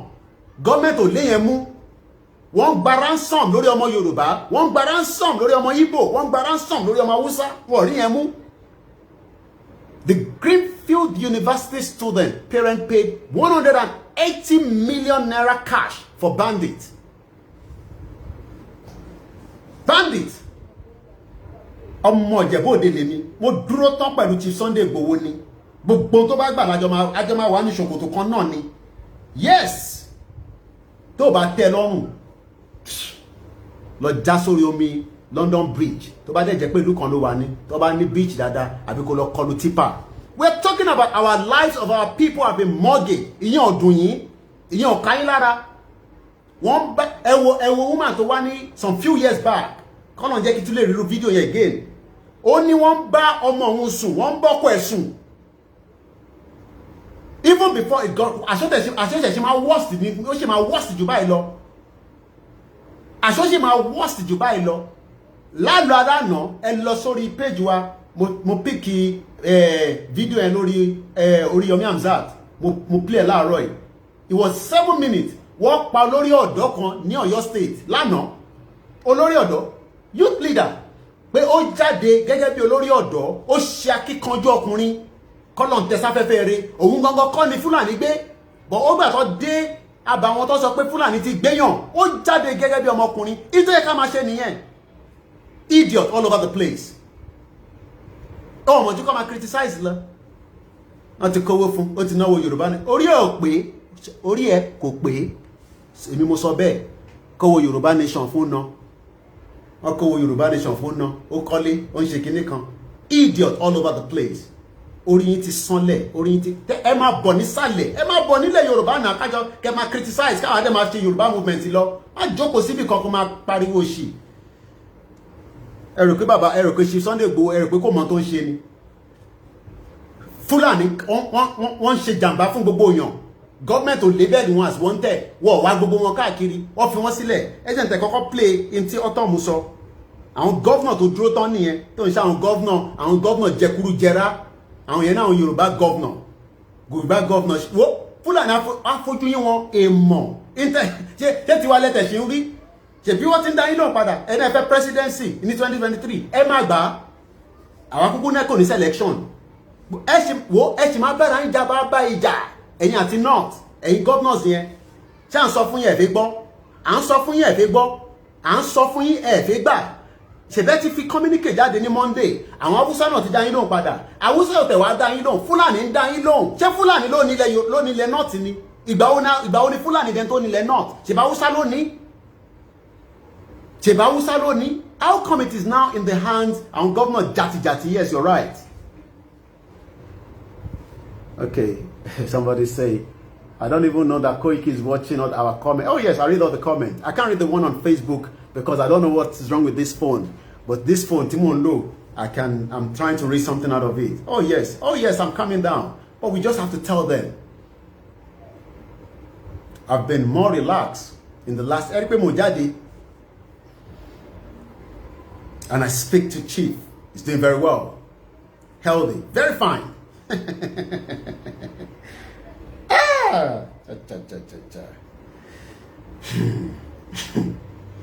Ẹja gbọ́ Autumn yìí. No going back.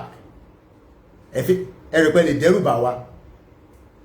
Ẹwo kọ́nà fọ́run kí ọmọ Yorùbá tí ó ṣaláìsí kí lórúkọ ẹni tó kú yẹn lọ́sàn yìí àbí láàárọ̀ ìdẹ́ ni what's his name again? Remind me those on YouTube because I can't see the comment on Facebook.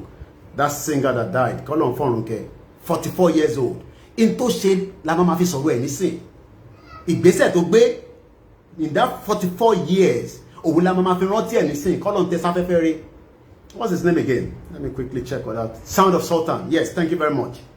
Agoro. 44 years old. 44. We would have loved him to have spent another 44 years, 50 years on this earth. But Ọlọ́run, you know, àsìkò tí tó máa mú ẹ lọ, èyí tó ti ṣe yẹn, ìwọ náà ti create impact. Ó ti create impact as a Yoruba man. And his name will be remembered for a very long time on his own impact that he has done to the world of music. Ìtò mọ̀ ṣe nìyẹn. Ẹ jẹ́ àkọ́kọ́ gbọ́n tí ẹ jẹ́ àkọ́kọ́ kàtà àwọn tí monarch wa ká fi respect àwọn ọba wa. Then we'll come back to Governor Otom. Thank you very much. Ó ti ṣe tiẹ̀ ní. So èmi náà ń kọ́ tèmi sílẹ̀ báyìí ni. Kọ́lọ́n kó dẹ̀ mí sí kó fún alẹ́ mi gbogbo ká gba Yorùbá nation. Èmi náà ti kọ́ tèmi sílẹ̀ ni. Ìwọ náà lọ kọ́ tiẹ̀ sílẹ̀. Èmi ń kọ́ tèmi sílẹ̀ báyìí. Èmi náà ń kọ́ tèmi sílẹ̀ ni. Yorùbá nation no going back. Àwa ti kọjá ní tọ́wọ́n máa dẹ́rù bàtà wọn máa hó mọ́. Kọ́lọ́n fọ́nrún kẹ́ Sultan, Sound of Sultan. Àti kọjá ní tí wọ́n lè dẹ́rù bà. Ọlọ́run bí àṣà bàbá wa Sunday ní Ọlọ́run ló lẹ̀mí wa. Ọlọ́run ló lẹ̀mí wa. Ọlọ́run dẹ̀ ló lẹ̀mí ẹ̀. Wọ́n gbiná lọ bá nínú ilé ni. Ebi gbogbo alárí gbogbo ẹ̀. Machine gun wọ́n kó gbogbo ẹ̀ lọ. Wọ́n kó gbogbo mọ́tò lọ. Èyí tó máa shut down gbogbo network. Wọ́n rí yẹn fi lọ wá Fúlàní o. Wọ́n rí yẹn fi lọ wá bandit o. Àwọn oníràkàtíà. Wọ́n ti wá ṣe bàbá rẹ̀. Wọ́n jẹ́ kí gómìnà mọ̀. Ìyẹn kù sí wọn lọ́wọ́. Let's go straight into it. The traditional rulers in the southwest, Kogi, Kwara State, have called for the immediate release of the heads of Yoruba activist Mr. Sunday Adeyemo, aka Sunday Igboho, who were arrested by the operatives of the Department of State Service during a raid on his Ibadan residence.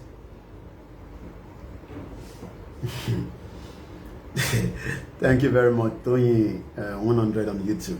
Thank you. The monarch, under the aegis of the Forum of Yoruba Obas, àwọn ọba alálùbáríkà nìyẹn, àwọn ọba dáadáa, àwọn ọba tó ti sọ̀rọ̀, kí ló fẹ́ ṣẹlẹ̀, kí ló dé? Ṣé àwọn ọba jagbajantis, àwítọ́nù kọ́lẹ́tà síjọba. Under the aegis of the Forum of Yoruba Obas, also demanded compensation for the families of those killed during the raid. Not only compensation, we need the bodies. We need the bodies of those killed. Yes, he's a bulldog. At the Jaja to da. I'm not taking calls yet.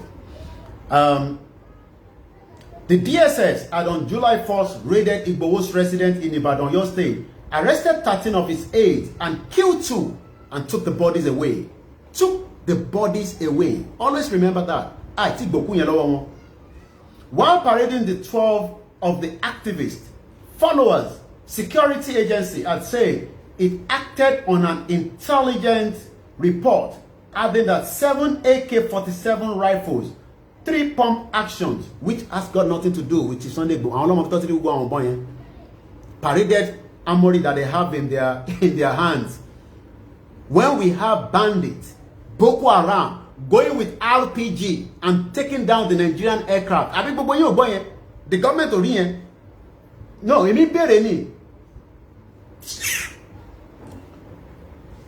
among other items were recovered. The incident happened at 1:30 a.m. No search warrants, no nothing. They came like armed robbers, but they were not armed robbers. They knew who was their target. But the creator, the Eledumare, the Olododo, Eje kan yin Ọlọ́run lọ́ba, Eje kan yin. Eje kan yin se, Eje kan yin. Eje n worrying my sister, Aramide. Let me see if I can find that music. Let's see if we can find it. Ká dúpẹ́ f'Ọlọ́run, Zoo Country. They knew their target. But Ọlọ́run ní ẹ̀mí yẹn àsìkò tí tó. Ọlọ́run ní ẹ̀mí yẹn àsìkò ẹ̀ kò tí tó. Ọlọ́run ní ẹ̀mí yẹn kò tí tó. gbígbàdúrà yín ni Kristẹni, Mùsùlùmí, àwọn oníṣẹ̀ṣe, ọmọdé, àgbàlagbà, arúgbó, ọ̀dọ́, àwọn aláboyún, gbogbo wọn ṣàdúrà ẹ̀mí ò ní lọ sí Chief Sunday Igboho, ẹ̀mí gbogbo wa náà ní lọ sí. Àwa náà ń bẹ̀rù, kí la tún bẹ̀rù fún? A gbọ́dọ̀ tún máa bẹ̀rù ọmọ ẹ̀dá ènìyàn.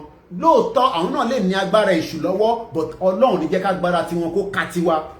Bẹ́ẹ̀ ni àwọn oníwọ̀n ní agbára ìkàtọ́ ní àwọn ní dispute yẹn, but Ọlọ́run ní jẹ́ kí agbára tiwọn kó ká tiwa. Gbogbo èyí tẹ̀yin ṣe fún wa lọ́sàn-án lóru a máa jẹ́ ni Igboho ṣá ẹkùn ẹja gbọ́nrin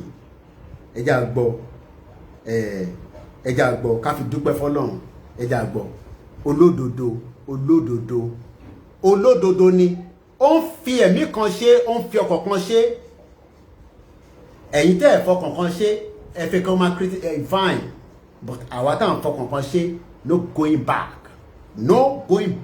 A dúró tán pẹ̀lú Chief Sunday Igboho. I stand with Chief Sunday Igboho 24/7, and I spoke to him before coming live, and he sent his greetings to every sons and daughters of Yoruba across the world at Wanile.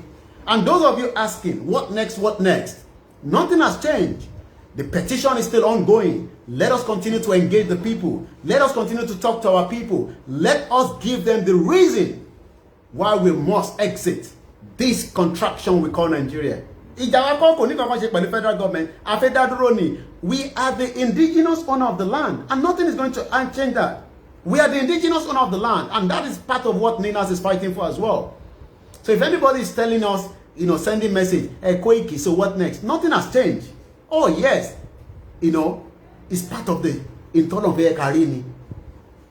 Benny, Koiki ló jẹ́ kó ṣe kinní kan. I just laugh. That's all I can say. Anything more relax. Láti ìjẹta. I can't even remember the last time I was on air. Relaxing a lot, taking a lot of water, eating, and then continue to, okay, the network is not really allowing me to play my sister, so we'll just continue with the broadcast. Shit, oh country. Let me even try this one. Maybe this one will go. Okay, Timbo.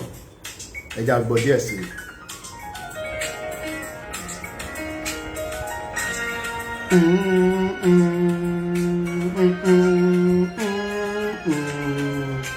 Ká dúpẹ́ fọ́lọ́run, Ọlọ́run ọba tó láyé tó lọ́run, tó jẹ́ ká máa sọ nǹkan míì nígbà tó lọ fẹ́ pa bàbá wa nílé.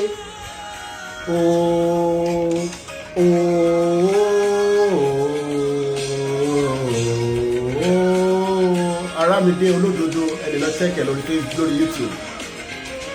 Ọlọ́run ọba olódodo tó ń fẹ́ èèyàn tiẹ̀ sílẹ̀, ó lóun ò ní fẹ́ sílẹ̀. Chief Sunday Adéyẹmọ Igboho ṣá, ó lóun ò ní fẹ́ sílẹ̀. Wọ́n ka mọ́lé, wọ́n fẹ́ pa sínú ilé. Ọlọ́run ní no. Àsìkò tí tó. Wọ́n pọ̀ bí ẹrú, more than 300 lórí èèyàn kan. Kí ló dé? Kí ló dé? 300. Ọ̀gá ó lágbára bọ̀tọ̀ Ọlọ́run ọba. Àwọn mùsùlùmí á ní ọba àjọkẹ́ ayé àṣàkẹ́ ọ̀run, ó lásìkò tí tó. Wọ́n fi pa mọ́nu lé ni, wọ́n fi pa sínú ilé pátápátá. But àdúrà, I'm trying to see if I can play it from another device, this contraction. Àti ní gbogbo ẹ̀yin tó jẹ́ engineer, ẹ bẹ̀rẹ̀ sí wá gbogbo ọ̀rọ̀ bá ṣe lè máa bẹ̀rẹ̀ sí ló nǹkan míì díẹ̀díẹ̀. All these projects that you couldn't do in Europe, in America, you better start implementing it, even if it's just for 3 people. To understand, listen, it's a messed up country. Nothing works. Ẹni lówó máa jìyà, ẹni tó lówó mi tẹ̀mọ́ bí yẹn ṣe fẹ́ survive. It's not working. Ẹni tó lówó, èmi mọ̀ bẹ́ẹ̀ yẹn ṣe fẹ́ survive because ẹni tó lówó ń jìyà. Ẹni tó lówó ó ń jìyà. So ẹ̀yin tẹ́ ẹ̀ ní, I don't know how you want to survive. It's messed up. a messed up country. So we give thanks to our royal fathers for speaking out to the injustice pattern on our father, Chief Sunday Adeyemo Igboho. He's not a wanted man. The wanted man is the Fulani that is creating the havoc. Hopefully the music will play and then I'll just continue with the update. The incident took place at the early hours before the rally. Ọ̀rọ̀ rally yẹn ṣá, ó fẹ́ kí rally kó yẹn wáyé. Àwa lọ ká bàbá mọ́lé. Ẹ̀yin politician, gbogbo ẹ̀yin tẹ́ wà lẹ́yìn ẹ̀, gbogbo ẹ̀yin tí ẹ mọ̀ nípa ẹ̀. Ọkùnrin ni yẹn ni, obìnrin ni yẹn ni, ọmọdé ni yẹn ni. Tó fi tó sí ẹ létí, ọ̀run ẹ wá ni. Oòduà, òun ló máa ṣe yín mọ́ṣẹ́. Gbogbo yín pátápátá, every single one of you. It's 2 minutes past. Don't ask me how he escaped. Let's just thank our Almighty Father for making his life to be available for us. Igboho ṣá. Àwọn tó mọ̀ mọ̀, adúpẹ́ fọ́lọ́run. So let's play. We're not getting Olododo, so we leave that for now. But let me play you. At least I can play this one. This one is from my phone, and this is the governor of Benue, Autumn. Let's see what he has to say. So if we adopted presidential system of government from America, why can't we adopt ranching from America? Of course, we have done that in Benue State here, and you have seen that it has succeeded. So this question of erasing those who oppose to Fulani men. I also heard about the press statement issued by the presidency when the governor of Ondo issued a 7-day ultimatum that the Fulani should leave the forest. The presidency came out swiftly and said that it is wrong for him to say that. But when people are killed in Benue, killed in Ondo, killed in Ekiti, killed in Taraba, killed in Jigawa, killed in Zamfara, killed in all these places by these herdsmen, and they come out, there is one Fulani social cultural organization Fulham, who came out and claimed responsibility and said that they are going to do more. They will mobilize Fulanis from all over the place to come and take over Nigeria. That it is their ancestral land. Presidency did not say anything. But they quickly ordered the arrest of an activist who stood up to speak and to work against his people. What else will you do? When you see your people being killed, you see your people's farm being raised down, being eaten up by herdsmen, what else will you do as a patriotic person of that community? What else will you do? Yes, absolute injustice. Nothing can stop Yoruba nation, you're right. The World Terrorist Index described Fulani as the fourth terrorist group in the world. In the world. But yet, the government has not prescribed them. They have not cared, the federal government have not cared to declare herdsmen as terrorists. And they have gone for that to form the cattle breeders. So you can see the impunity that we talk about.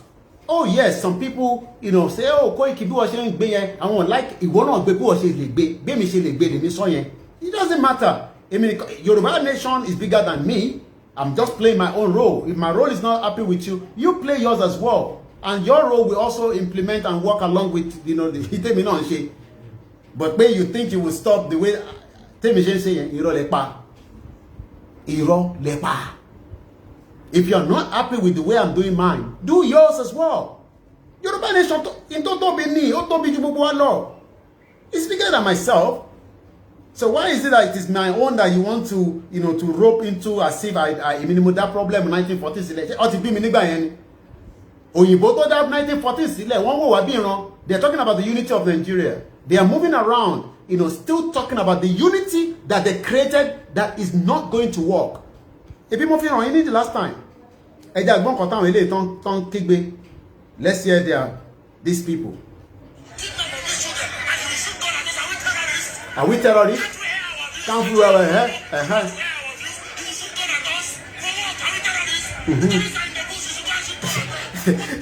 You see, when I see this kind of video, I laugh. The guy is, Mr. Koiki, what about the Aminat? I heard she's blocking. I'll come back with the lady deputy whatever. Let me say this.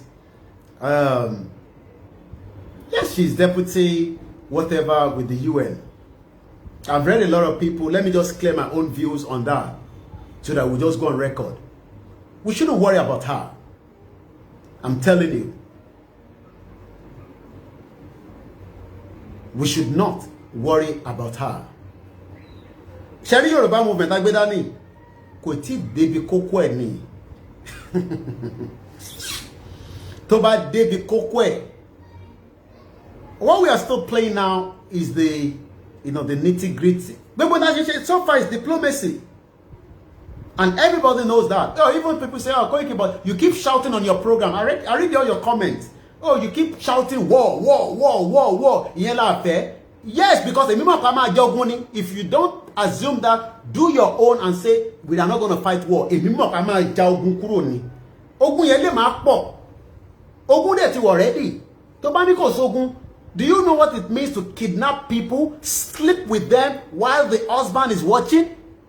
Sleep with the daughter, kidnap people and take ransom, kidnap children, and you are telling me we are not at war. What more can you say that we are not? We are not at war. So now that we are not at war, so Tababe sing be Ijawa, take a fold hands wa Kamaja. Any now. But let me say this. Aminat or whatever she's called. Oh yes, she's a Fulani. There's no doubt about that. But when the time comes, and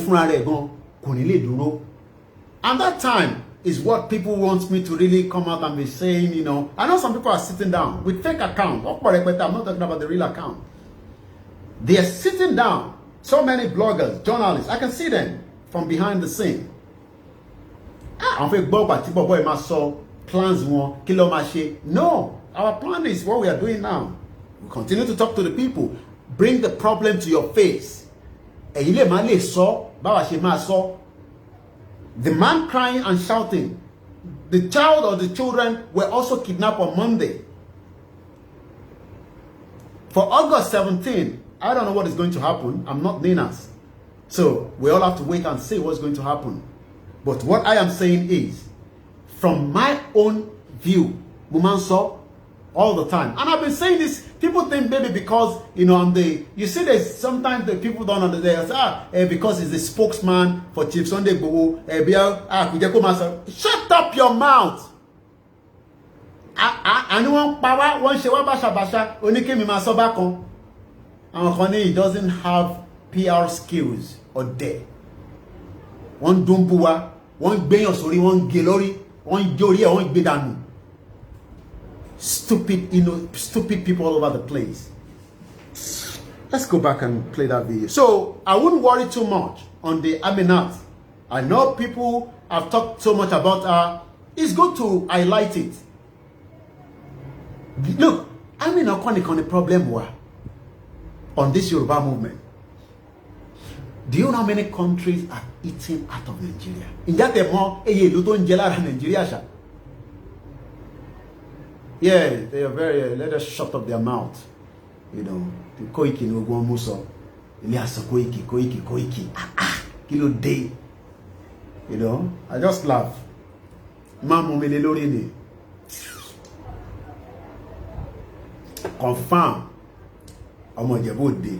Ilé tí mo gbé dání. Mo dúró shoulder to shoulder pẹ̀lú chief ni. Ibi tó bá ń lọ la jọ ń lọ. Ibi bẹ́ẹ̀ ni mo sọ, ibi tó bá ń lọ ni máa tẹ̀lé. Ibi tó bá ń lọ, èmi ọmọ tẹlòmíì, ibi tó bá ń lọ, mo fi gbogbo ara sọ, mo fi gbogbo tẹ̀mí sọ, ibi tó bá ń lọ ni mo tẹ̀lé. Mo dúró títán. Èmi ò ṣọmọ àlè. Mo dúró ti chief tán pátápátá. Èmi ọmọ tẹlòmíì. I've lived 2 years or two decades in UK. But I could spend the remaining funny and if we have to go and come back, we'll go and come back. I know Salon Sibo. Family to Tobini. Look, our family. Oh no, he has run away. He's running away. He has run away. He's come back to UK or there. Molo deliver a message from Chief Ni. Erin tí mo lọ ní number 10 down the street yẹn. Chief ló ní kí lọ síbẹ̀ kó lọ sọ fún Prime Minister pé ǹjẹ́ tí etí ẹ di ǹjẹ́ òun gbọ́ pé genocide wà ní Nàìjíríà. Chief ló rán mi iṣẹ́.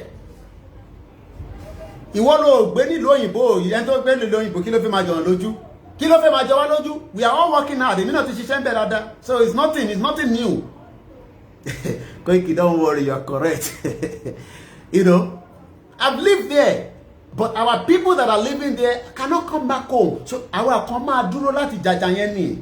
Tó bá jẹ́ pé oru ọ̀nà lójú ni wọ́n náà máa bọ̀ nísàlẹ̀ kó wá criticize. Òkúrò ẹ̀ kó fi bá wa join movement yẹn ni. We understand not everybody can make it down. But àwa táwa sálẹ̀ ẹ má distract wa. Confirm ni mo dúró ti chief tán pátápátá. Òun ló ṣe kíní kan tó bá tẹ̀ gbàgbà tó bá tẹ̀ gbọ́ ọmọ akọ́ máa rẹ́rìn ni pé orí yín ti sán gbogbo yín pátápátá ẹ̀ sọ kábàkàbá yẹn. Ẹjẹ́ àgbọ́n tí bàbá yìí sọ àwọn ilé nísìn tá bá ní kó jáde nísìn kó support middle belt out of Nigeria. Àwọn ọmọ ọ̀rọ̀ ti kó lọ nísìn. Can you imagine tó ń ṣe fáwọn ọmọ kéékèèké? Can you even think about ibi táwọn ọmọ yẹn sùn?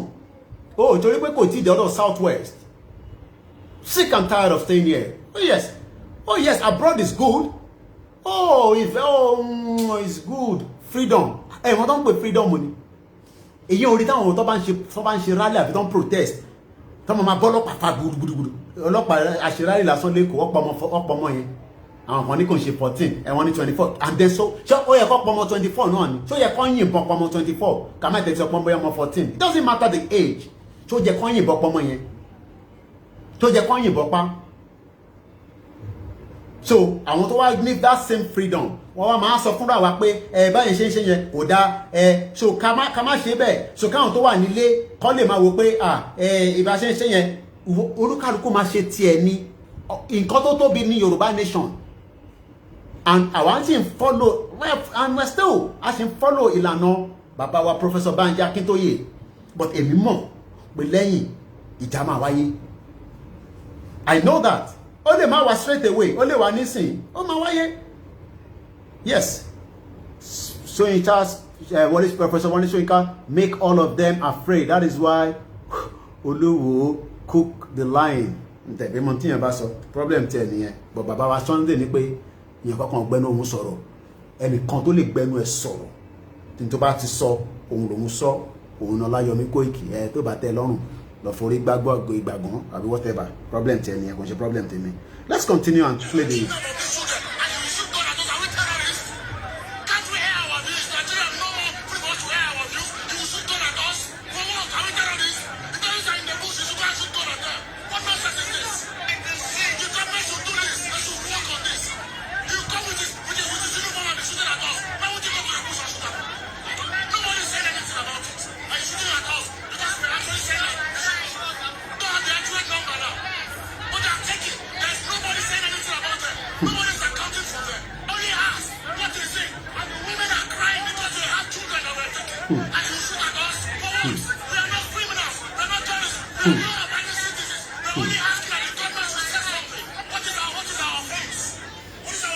Do you know what it means for a father to vent his anger that their children has been taken away? Láti jọ́ Monday, ìwọ tó ń wò mí nísìn, tó máa ń criticize.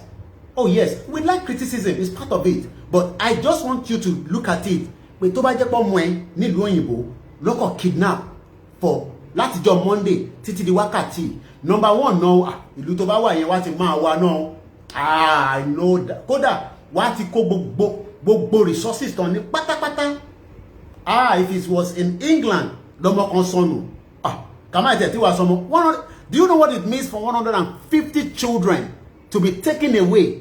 Have you thought about Imbolo Mama Sùn tó bá fẹ́ lo toilet tí wọ́n níwẹ̀? Have you? I mean, people just look at those things as numbers. Imagine what ọlọ́mọ mẹ́rin gan nínú ilé. Wàá feed wọn lóúnjẹ. Ìkan á pariwo mọ́ ẹ, ìkan á fẹ́ tọ̀, ìkan á fẹ́ toys, ìkan á máa bára wọn jà. Now think about 150 innocent children put somewhere in the forest. Àbí inú ilé ló kó wọn sí ni? Because I don't understand. Ṣé wọ́n gbalé ni wọ́n wá kó wọn sínú ilé yẹn? Have you thought about that? Have you just sit down and thought about that? In this same country you call one Nigeria. And you are deceiving yourself. Everybody. They sit down. In America. Happen in America. America. 150 children kidnapped. Hey, Allah Majari. I don't even want to know what they would have done. The president will not be sleeping. Joe Biden will not be sleeping. Imagine 150 American children kidnapped. Even if they were kidnapped. So by Nigeria going to kidnap one. Hey, what imagine 150 children kidnapped, and everybody is just this country. Everybody is just going their way, waking up, sleep with their wife, wake up, with the wife will become belly full. I'm a hospital, you know, money message please now, daddy. I mean, the country is not working. It's begging for university fee. In your middle level, how many can you give money? How many? Yes, I want February must go. Come on, February must go. Our February must go. Yoruba nation la wafe. That's why I keep saying, efficient wo resile. Buhari must go. No much efficile. Bo nse ti eniyen. Bo nse mo se niyen. Bọ̀kẹ́ wá ní Koiki torí pé wọ́n ló máa sọ̀rọ̀ ogun ìwọ ló kó bàbá wa ṣe Sunday Igboho sí wà láì lórí ọ̀rọ̀ ọ̀dẹ̀ ẹ̀rí pọ́rọ̀ ọ̀dẹ̀ nìyẹn so bàbá mi wà mọ́kọ kẹ́rò pé tí kò ní làákàyè ni làákàyè ju ti PhD ọ̀dà lọ Igboho ṣá kọ́ bá ń dúró ti dáadáa Ọlọ́run tó lẹ̀mí ẹ̀ Ọlọ́run ló lẹ̀mí òun gbogbo gbà ló máa ń sọ fún gbogbo wa Ọlọ́run ló lẹ̀mí òun Ọlọ́run rẹ̀ ti fẹ́ mẹ́mí ẹ lọ wọ́n gbìyànjú àwọn tó rán wá níjọ́ Thursday ẹni bá mọ̀ ló lè wí ni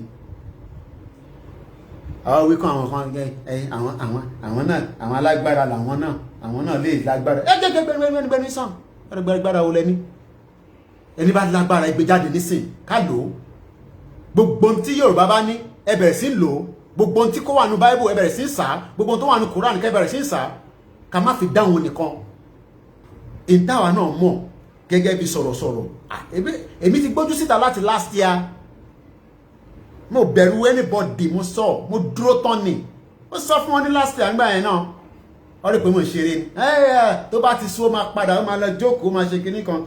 Let's take a couple of calls. Like I always say, it's a program that is interactive and it's not just about me alone. So the back end team, please change the number and unpin the link so that people can have our number. Ever mute the background. If not, I'm disconnecting. Let's say, the background.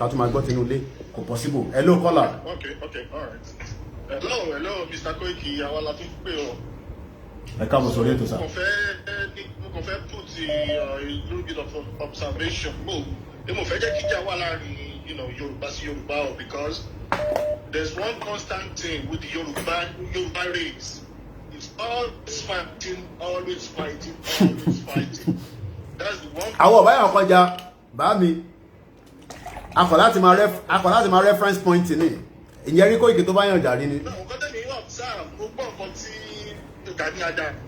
Emma Camoon or Losibe Rada, Ejaka focus, Seri, if the bat is mentioned and it's by a want to mama when the same thing, Mama saw, but no thought. Opportunist in opportunity. He's an opportunist. Okay. Now, but I don't know. 1 year is not too much. And next year, we might don't know. Keep a man low. Igboho ṣá. Ẹ̀kún ọkọ̀ Fúlàní. Bẹ́ẹ̀ni sá. Lágbára Ọlọ́run kò sí tó ń bọ̀ lókè tí ilé ọgbà bẹ́ẹ̀ni. Ìbàdàn lánàá. Àwọn kílẹ̀ pé sà. Bàbá yẹn ò dáná o. Ẹni ẹgbọ́ kílẹ̀. Ó ṣe kó níbàdàn ó pa lóore ṣe hello. Ẹ̀sán kankan nísìnyí olórí ọ̀dọ́ wọ́pà níbàdàn lánàá yes mo ti. Ìbàdàn yeah. Kò tí ẹ mọ̀ pé kò tí kan family ẹlòmíì. Chief Gani Adam tí ò lọ sọ̀rọ̀ sí yẹn. Àbí opportunist nígbà yẹn náà. Opportunist ni ẹ má fún láyé gbogbo ilé tó ń sọ yẹn ẹ má fún láyé o. Ó fẹ́ tẹ̀kí lórí fún gbígbà pé gbígbà pé tí lórí èèyàn ni náà. Kò fẹ́ sọ mọ́ọ̀jì báyìí. Ó yé mi. Unity fi lè wá ní kí unity fi lè wá ní Yorùbá because once you go back into the history of Yorùbá race, ìjà lẹ́nu ìjà lọ́la ìjà. Tó ṣe máa sọ káàkiri tó máa sọ tẹ èèyàn tó máa ṣe gbẹ́ka gbogbo. History Yorùbá nìyẹn o. Once you go back tíjà tífẹ̀ ọ̀bá ìjẹ̀ṣàjà. Yóò máa bá ilé ìjà. Ìjókòó máa bẹ́lẹ̀ ìjà. Má fún yóò kọ̀ọ̀kan. Fún kí màá yẹn ṣe náà ó ti very strongly believe in him. Ó lè kí fún láti máa ṣe kó tó ń ṣe kó máa lè ṣe sáwọn yẹn. Bẹ́ẹ̀ni, òun náà ló ṣe ní kí n jáde, ó ní sọ fún gbogbo wa pé Yorùbá nation no going back lòun dúró tì, no going back, òun dúró pẹ̀lú ẹ̀ ní àdọ́bì kankan bẹ́ẹ̀ni. Káwọn náà dẹ̀ máa bẹ àwọn ọba tó bá wọn bẹ Buhari. Pé ọba kankan ẹ fọ́lọ̀ ṣò látàárọ̀ nìyẹn o. Ẹ̀yin tẹ bá tún lọ níṣẹ́ kan mílẹ̀ tó máa fọ́lọ̀ ogun tí mo wá sọ nìyẹn o. Pé ọba kankan sọ̀rọ̀ o.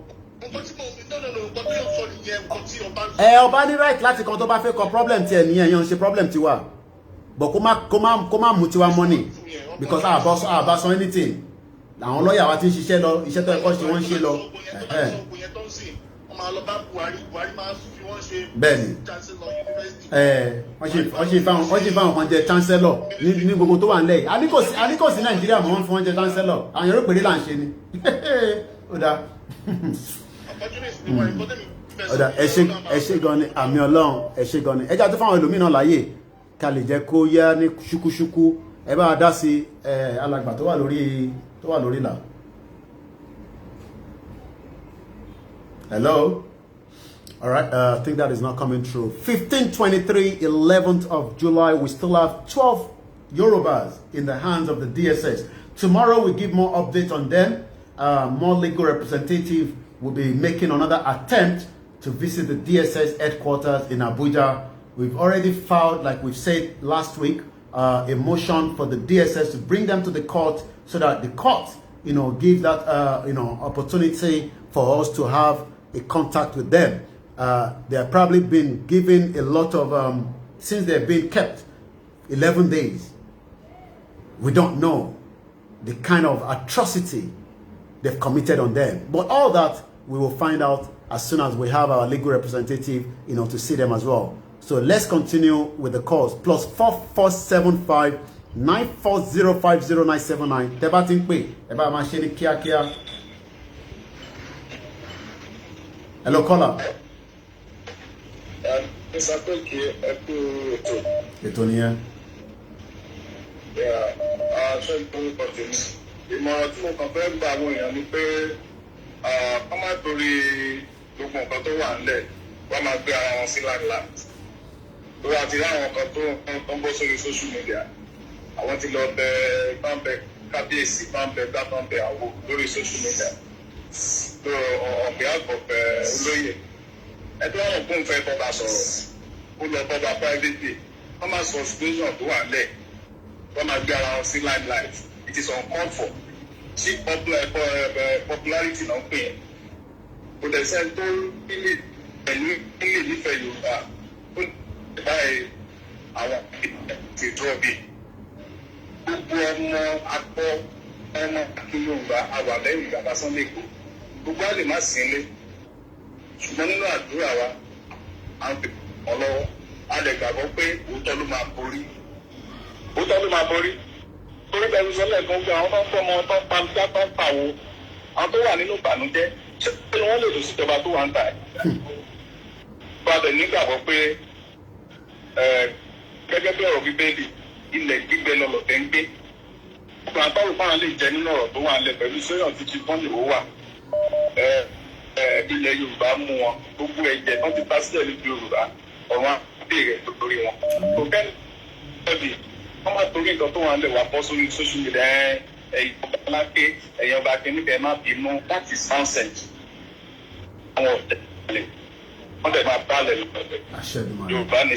No going back. Eshegoni. Thank you very much, Babawa.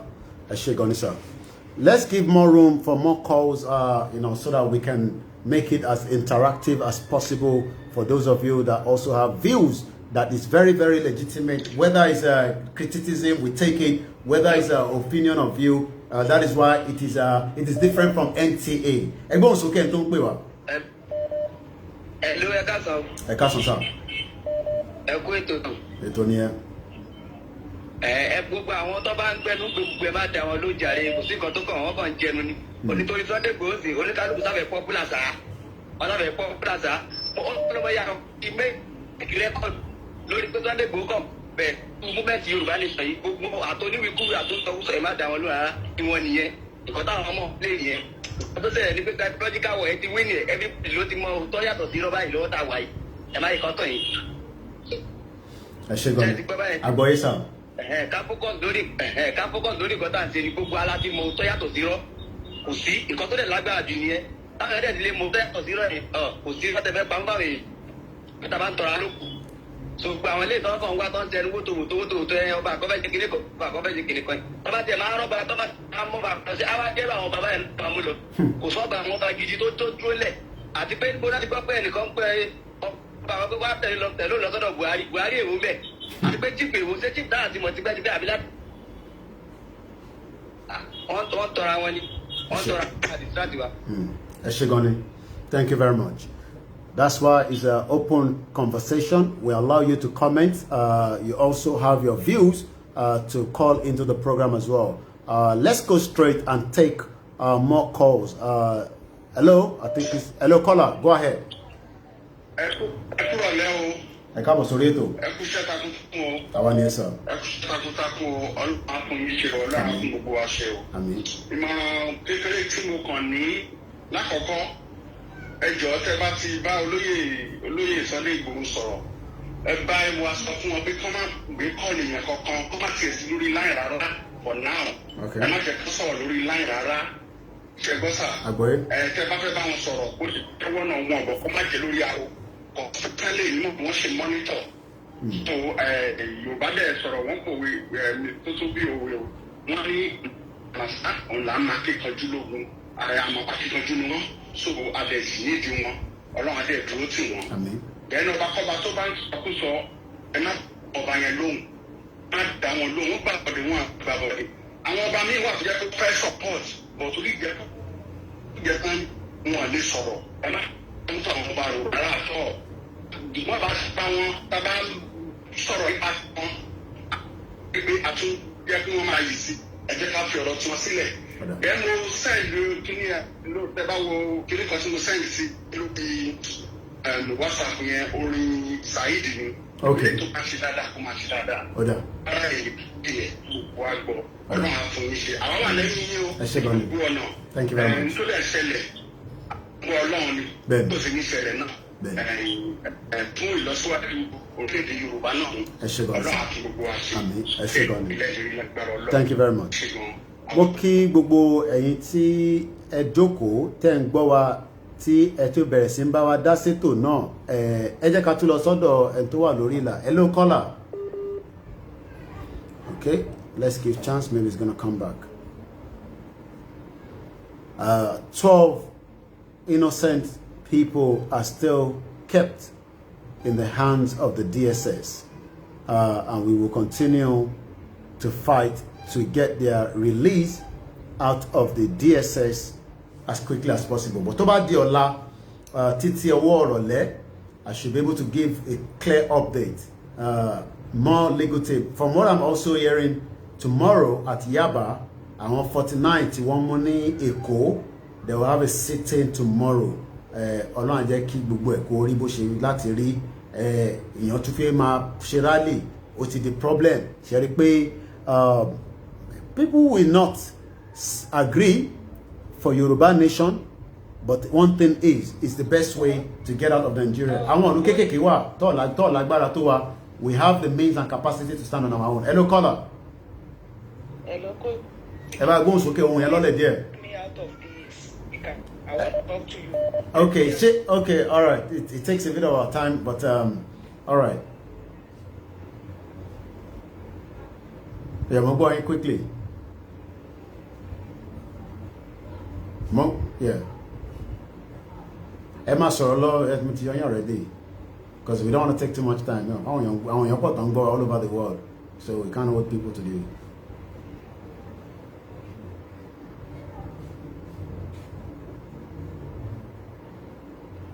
Mo, go on this all.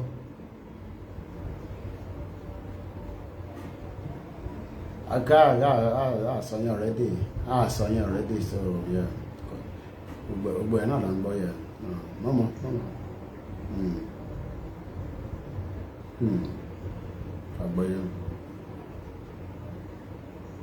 Agboye. Oh yeah.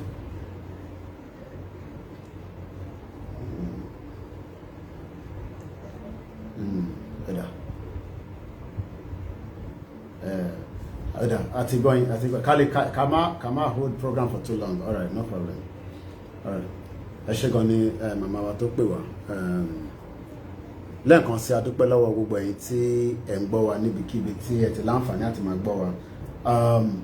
Lóòótọ́ àwọn èèyàn wa tó mú kò ní dáṣẹ́ dúró, iṣẹ́ àṣẹ máa lọ náà ni torí pé àwọn náà ní fẹ́ pé kí a dáṣẹ́ dúró, so a máa jẹ́ kí gbogbo àgbáyé mọ̀ pé èèyàn 12, I hope I'm right, 12 still on the ground cells of the DSS ní Abuja. Tó bá tún di ọ̀la lágbára Ọlọ́run, àwọn legal representatives tí bàbá wa Chief Sunday Igboho gbà àtàwọn bàbá wa Professor Banji Akintoye wọ́n tún máa gbéra lọ sí ìlú Abuja lọ́la láti tún lọ wádìí kí ló dé tí a ní láǹfààní àti rí àwọn tí ó wà lọ́wọ́ wọn. Hello caller. Hello. Ẹ káàbọ̀ sórí ètò. Mr. Koiki ẹ kú iṣẹ́ o. Àwa ni ẹ mọ̀. Akínyìn gan ni Ọlọ́run á máa wà pẹ̀lú yín o. Àmín.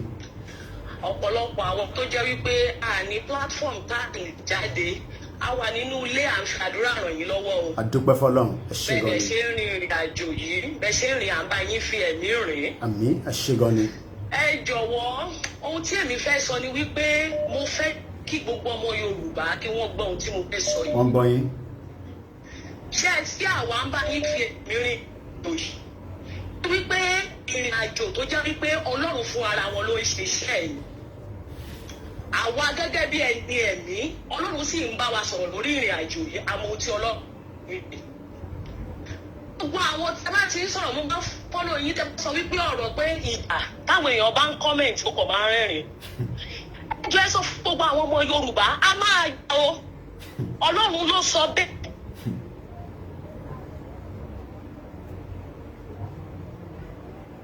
Fún wa.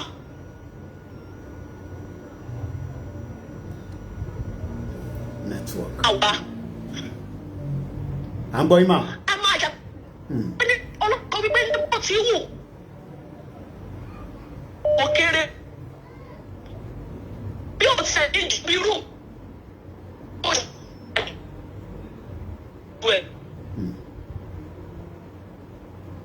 Network yẹn ò dáa. A máa jẹ. Àgbọ́yé mà. Àjàbọ̀ ìsà. Lágbára Ọlọ́run. Bó dẹ̀ ṣe máa rí nìyẹn. Àjàbọ̀ la máa jẹ lágbára Ọlọ́run. Bẹ́ẹ̀ni. Because they will be shaking because Olúwa ti ṣetán láti gba ẹ̀rọ ìwà sí ni ṣùgbọ́n òní jẹ́ láì ja ìjàngbara. They will be shaking, so Yoruba should be prepared. Ẹnikẹ́ni tó bá ṣe ní ọkàn wípé bóyá àwọn kan ló fẹ́ dá ogun sílẹ̀ àbáwọn kan ló fẹ́.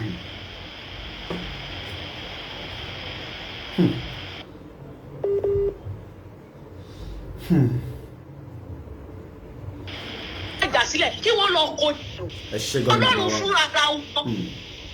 Ọlọ́run sì sọ wípé kí a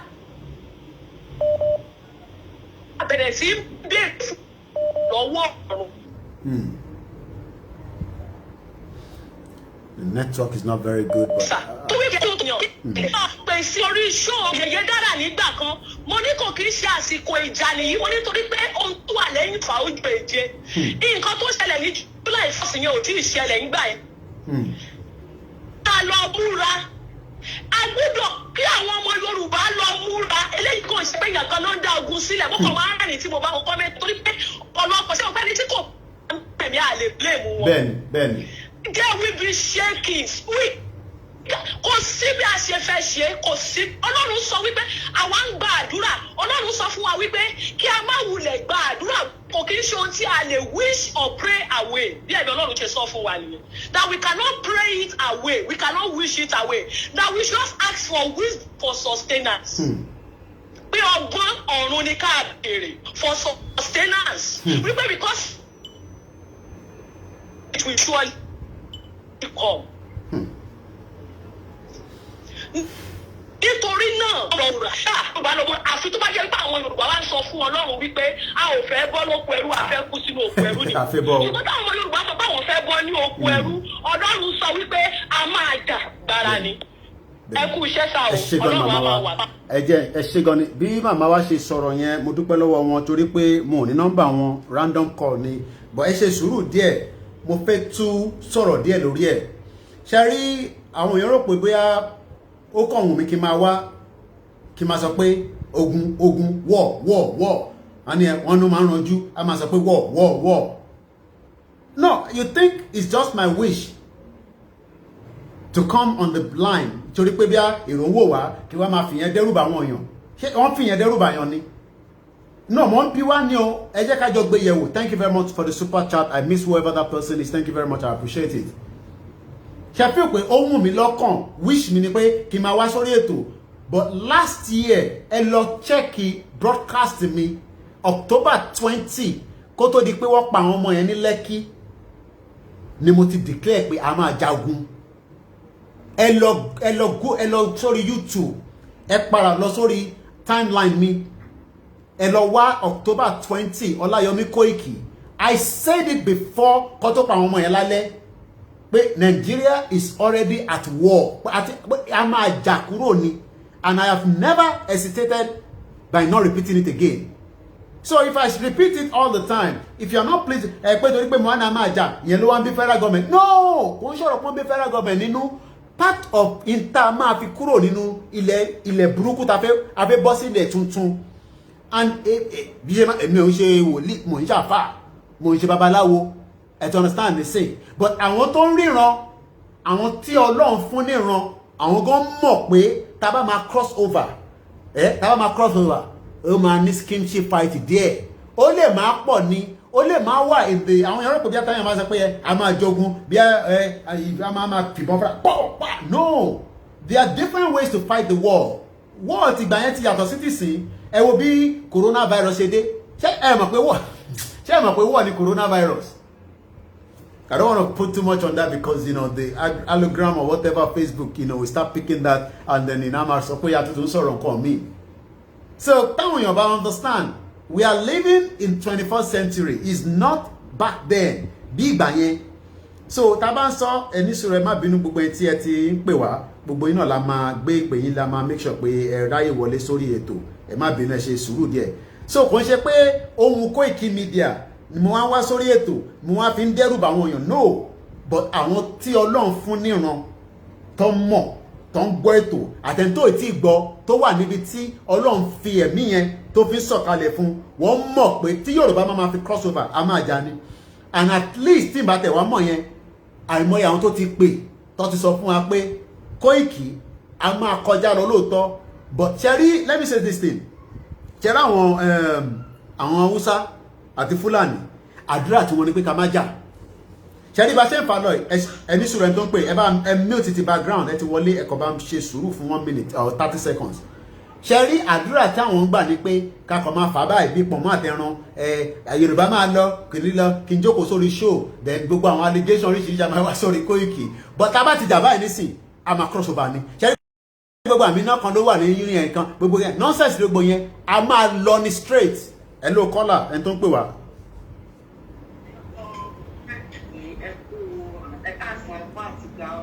àwa ni ẹ mà àmì mà.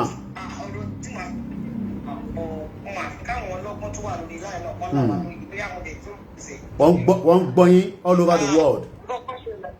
ẹ kò bá mi increase volume yẹn díẹ̀ ohun yẹn lọ ok torí mo ti ok ẹ̀hẹ́ mo ń gbọ́ yín. bẹ́ẹ̀ni mà. àwọn tó gé kéèkì sọnù lánàá tó láwọn wà ń bẹ̀. This thing is not competition. This thing is not. Ẹ fọlọ́run pé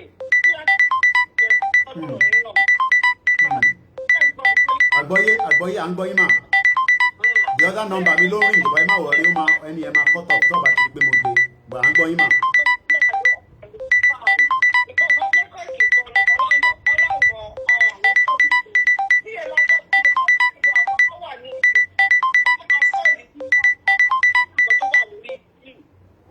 ló gbé wa lọ sí ọ̀dọ̀ àwọn aráàlú. Owó lè join sórí ìlànà. Èmi ò understand o. Àwọn tó ń ṣe kó ṣe fẹ́ minister, do you understand? Wọ́n fẹ́ tó lórí, what's going on? Kọ́tà náà fẹ́ kú ọ̀nù ẹ̀ lọ́dún fún àwọn àpàdà sí. Gbogbo nǹkan tó ṣe lánàá yẹn is a topic, it's a wrong topic at all. Mo láti comment síbẹ̀ mo ń dúró ẹ̀dẹ̀ gan. Mo láti pe màmá ẹlẹ́rú lálẹ́ àná kọ̀ọ̀kan ní I left 2 messages for her. Pé kí ló ń rí ní ìgò wọn? Nǹkan tá ẹ̀ sọ lójúgbó, kọ́lẹ̀ ẹ̀ sọ lẹ́yìn. Do you understand? Àgbọ́yé. Bẹ́ẹ̀ kà for Sunday Igboho dẹ̀ ń gé kí ẹ̀dẹ̀ ń sọ̀rọ̀ tí ìrẹsọ history tí ò bá ṣé history la fẹ́ gbọ́ ni àbíkẹ́ take action nípa àwọn tó mú obìnrin ló wà nù wọn yẹn ó kò láti lo ìbò wá sí ibùbẹ̀ yẹn ó yẹ kí ọmọkọ́lọ́tọ̀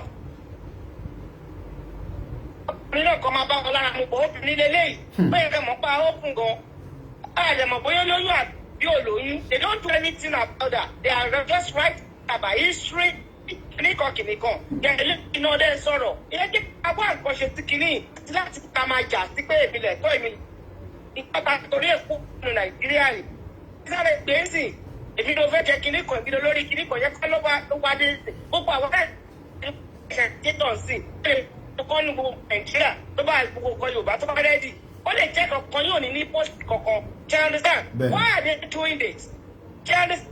Tell me, I understand but only the for don't have you comfort and the other case.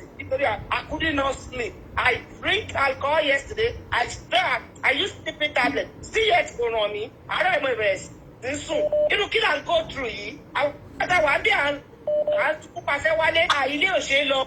Don't let jam about the read to cry. You know, got to one thing.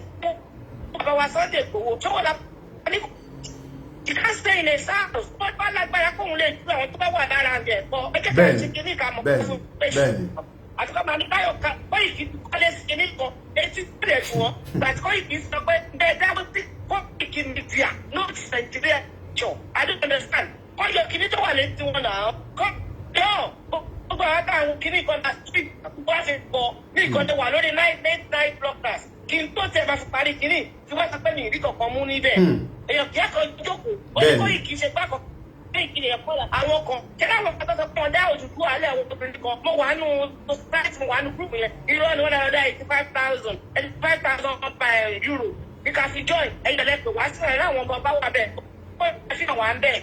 Ẹ wá sọ fún màmá kan lórí Facebook. Ẹ sọ pé ìkan báyìí ilẹ̀ ní wọ́n ní ìgbésẹ̀ ọmọ inú mi ti ẹ̀ dúpẹ́ kọ́kọ́ mà. Màá lè jáde màá sọ fún ọ ẹ fi hàn wá lórí nípa òkìní tí wọ́n gbà ọ́. Ẹ ká kọ́ máa jáde ká máa raṣọ ká máa ṣe nìkan. Sọ ń padà ìdílé rẹ̀ sọ ẹlẹ́rìí ẹ̀kọ́ lórí ìwà fẹ́. Tí ẹ̀ náà bá fẹ́ sọ ni. You can create it. Ọlọ́run lè máa lo ẹgbẹ́ wọn lo create ẹ̀. Àní rọ́dẹ̀ ni rubbish là ń ṣe inú ẹ̀. Ó tó àwọn bá. Ọlọ́bìnrin ti dá fọwọ́ pọ̀ náà. Lórí pọ́ńdì, Ọlọ́run ṣe ní sẹ́kù better than just girlfriend. Better than just in a group. That's why I come back up. Understand? Tó ṣe wọn forí pípẹ́ ṣe wọn wo ẹ̀jẹ̀ tó rí lẹ́lẹ́lẹ́ olóògùn. Kò ní ìka rí o. Ẹ̀jẹ̀ tó rí yẹn pàápàá yìí máa ń tó lẹ̀. Bẹ́ẹ̀ni. Mo ti mú pé àkáàkì ní ilé wọn ní ìsìn mọ́.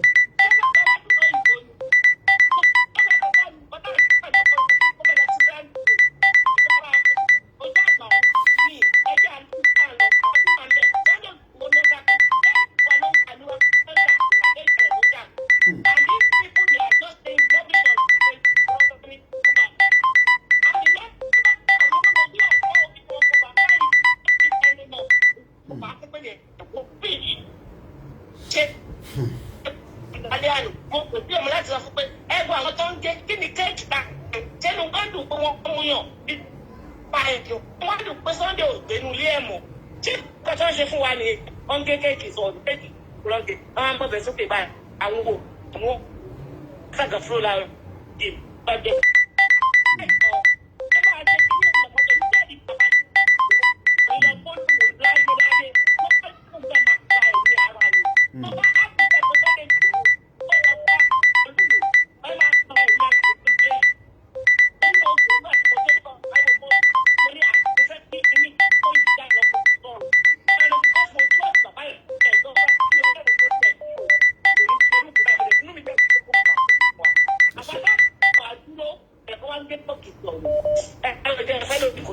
ẹ ṣé gan ni màmá wa ọlọ́run ọba akọ́ wa mọ̀ ṣe bẹ́ẹ̀ ni bí màmá wa ṣe sọ kò sí point àfẹ́ káwọn èèyàn jókòó kò easy kíyàn jókòó 2-3 hours ká má wàá rí nǹkankan mú lọ nínú ìjókòó yẹn kò jẹ́ yeah I mean so much we always don't always call in on that line but I don't ní sùúrù ẹjọ́ ẹ̀jẹ̀ ń gbọ́ wa.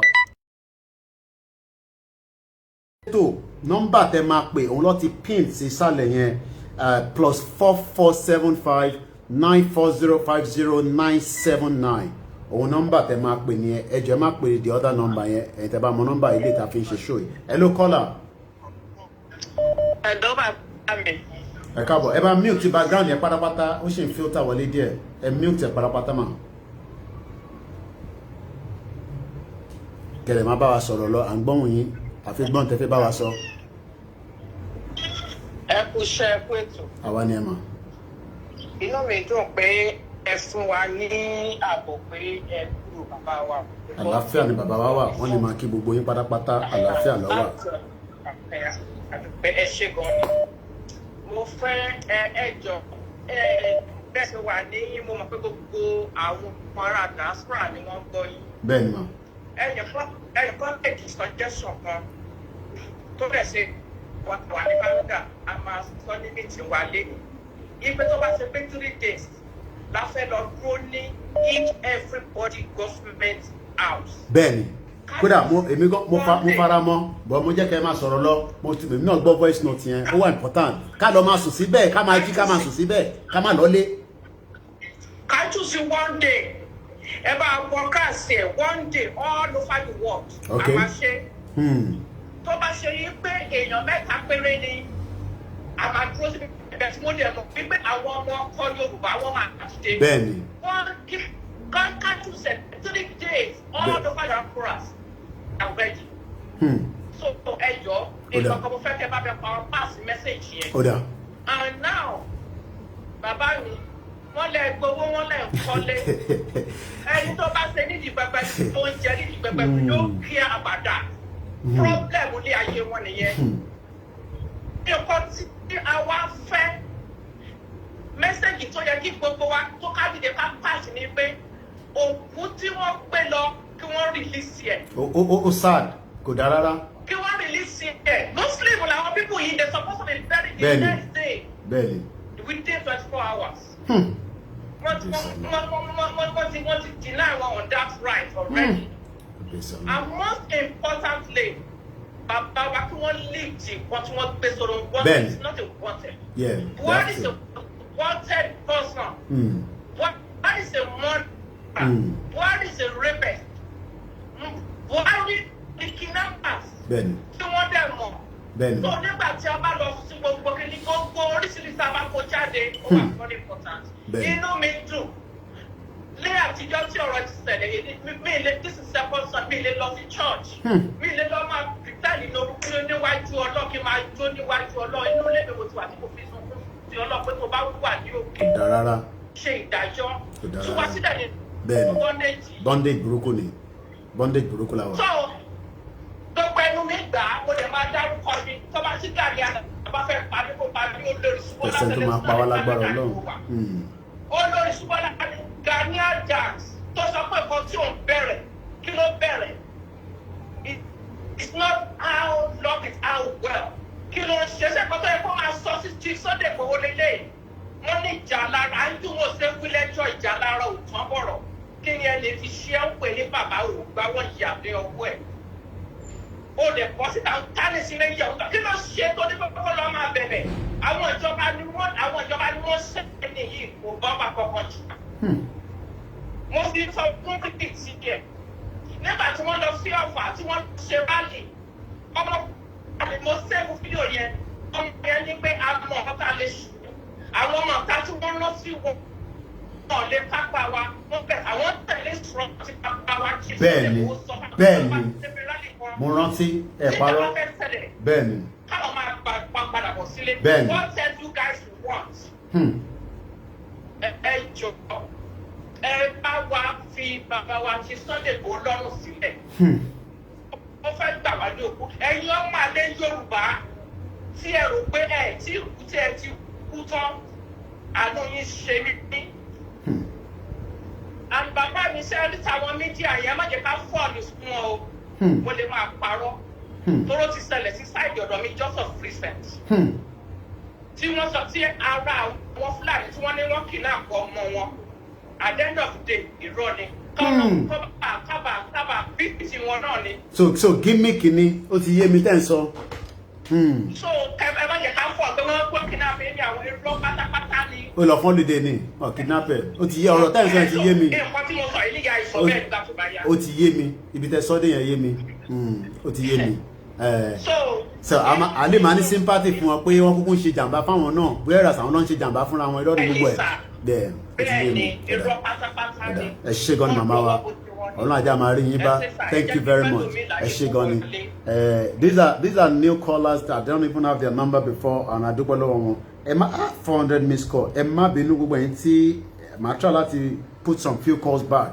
I don't want it to go too long but when it comes to phone line opening a lot of people wants to have their say. Nígbà táwọn ẹ̀ ń ṣe NTA táwọn kì í ṣe channels television afẹ́jẹ́kẹ́ bá wa dá sí a fẹ́ gbọ́ opinion yín a fẹ́ gbọ́ criticism yín but n tó wà important ni pé tá a bá ja ìjà yìí nísìn àwọn wo là ń expect kó wá jà àwọn ọmọ wo la fẹ́ gbéṣẹ́ ẹlẹ́fun lóòótọ́ gbogbo wa náà ni à ń gbàdúrà pé a fẹ́ ìlú bíi Denmark a fẹ́ ìlú bíi Ireland bíi gbogbo àwọn ìlú yẹn but ibì kan láti máa bẹ̀rẹ̀ ibẹ̀ náà la dẹ̀ ti bẹ̀rẹ̀ yìí ọlọ́run dẹ̀ máa bá wa parí ẹ̀ lágbára ọlọ́run mo kí ogun ẹni tẹ́ wà lórí YouTube àtẹ̀yìn tẹ́ ń wà lórí Facebook ẹgbọ́n sókè ẹni tó ń pè wá.